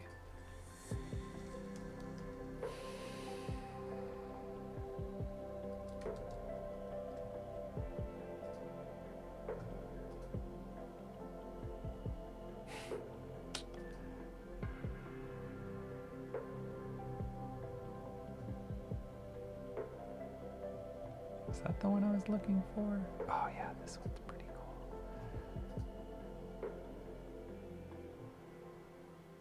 No, that's not a good way to see it.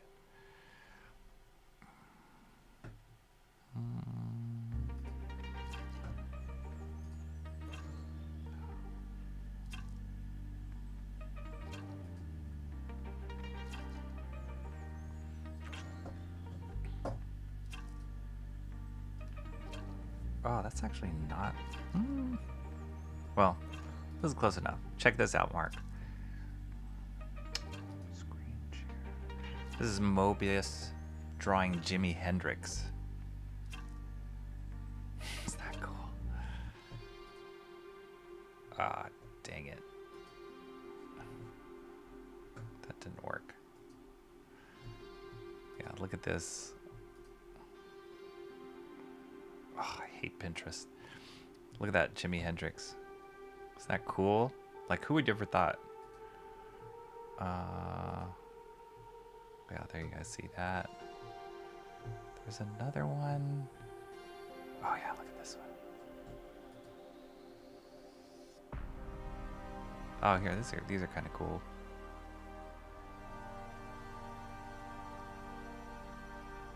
Pretty cool, huh? Like mixing musicians and MOEBIUS. I don't know. Just thought of when you just said that. Anyway, anywho.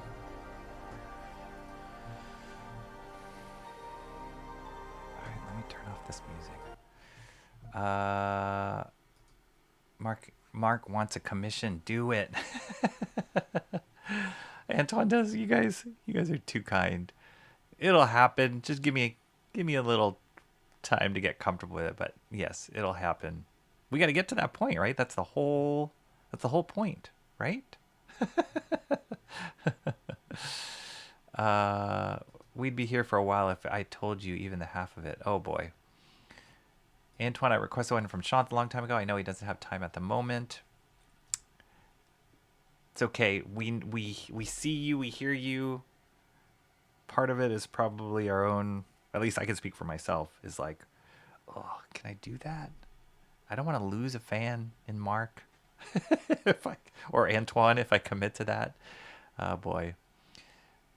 Oh my gosh, emo trash. She does not sound like a very good friend or person. So probably good that you are not friends with her anymore. If they knew the real me, I would have been bullied out of that class by now. Yeah, glad you got away from that. Someone that crazy and obsessive. I'd like your choice of doing the Galactus voice, Rocky. Oh my gosh. Alright, you guys. Cranberry Landers, I was asking ChatGPT some questions about the nature of reality. The whole Oumuamua segue got me thinking.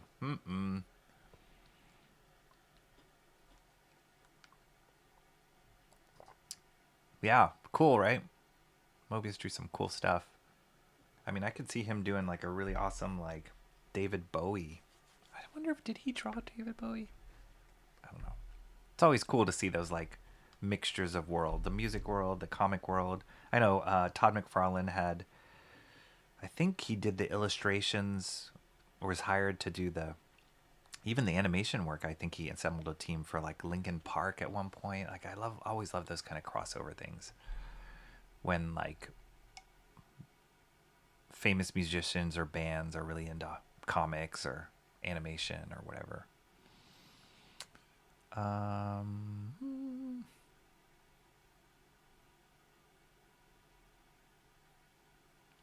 People are difficult. That's right. Awesome one. Amen. We're a created universe by an infinitely complex, infinitely intelligent God that leaves a mark of his intellect in the design, created for a purpose to show his power. Get to know him. Some preaching going on in the chat.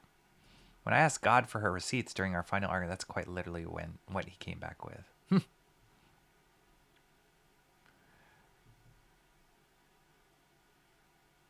Oh my goodness. Wow, it got all heavy in here, emo trash. As the pastor of Mosaic Church says, you got to reach out to people. You might get hurt, but you might also fall in love. That's actually one of the few sane things I've heard you say. Awesome one. It is. Relationships are tough. I mean, whether you're dating somebody or friends with somebody, they're tough because they're two broken people trying to make something work out. So, yeah, our brokenness always gets in the way. That's why churches are so complicated, and relationships are so complicated, because we're dealing with a broken world, broken people in a broken world, trying to make something work.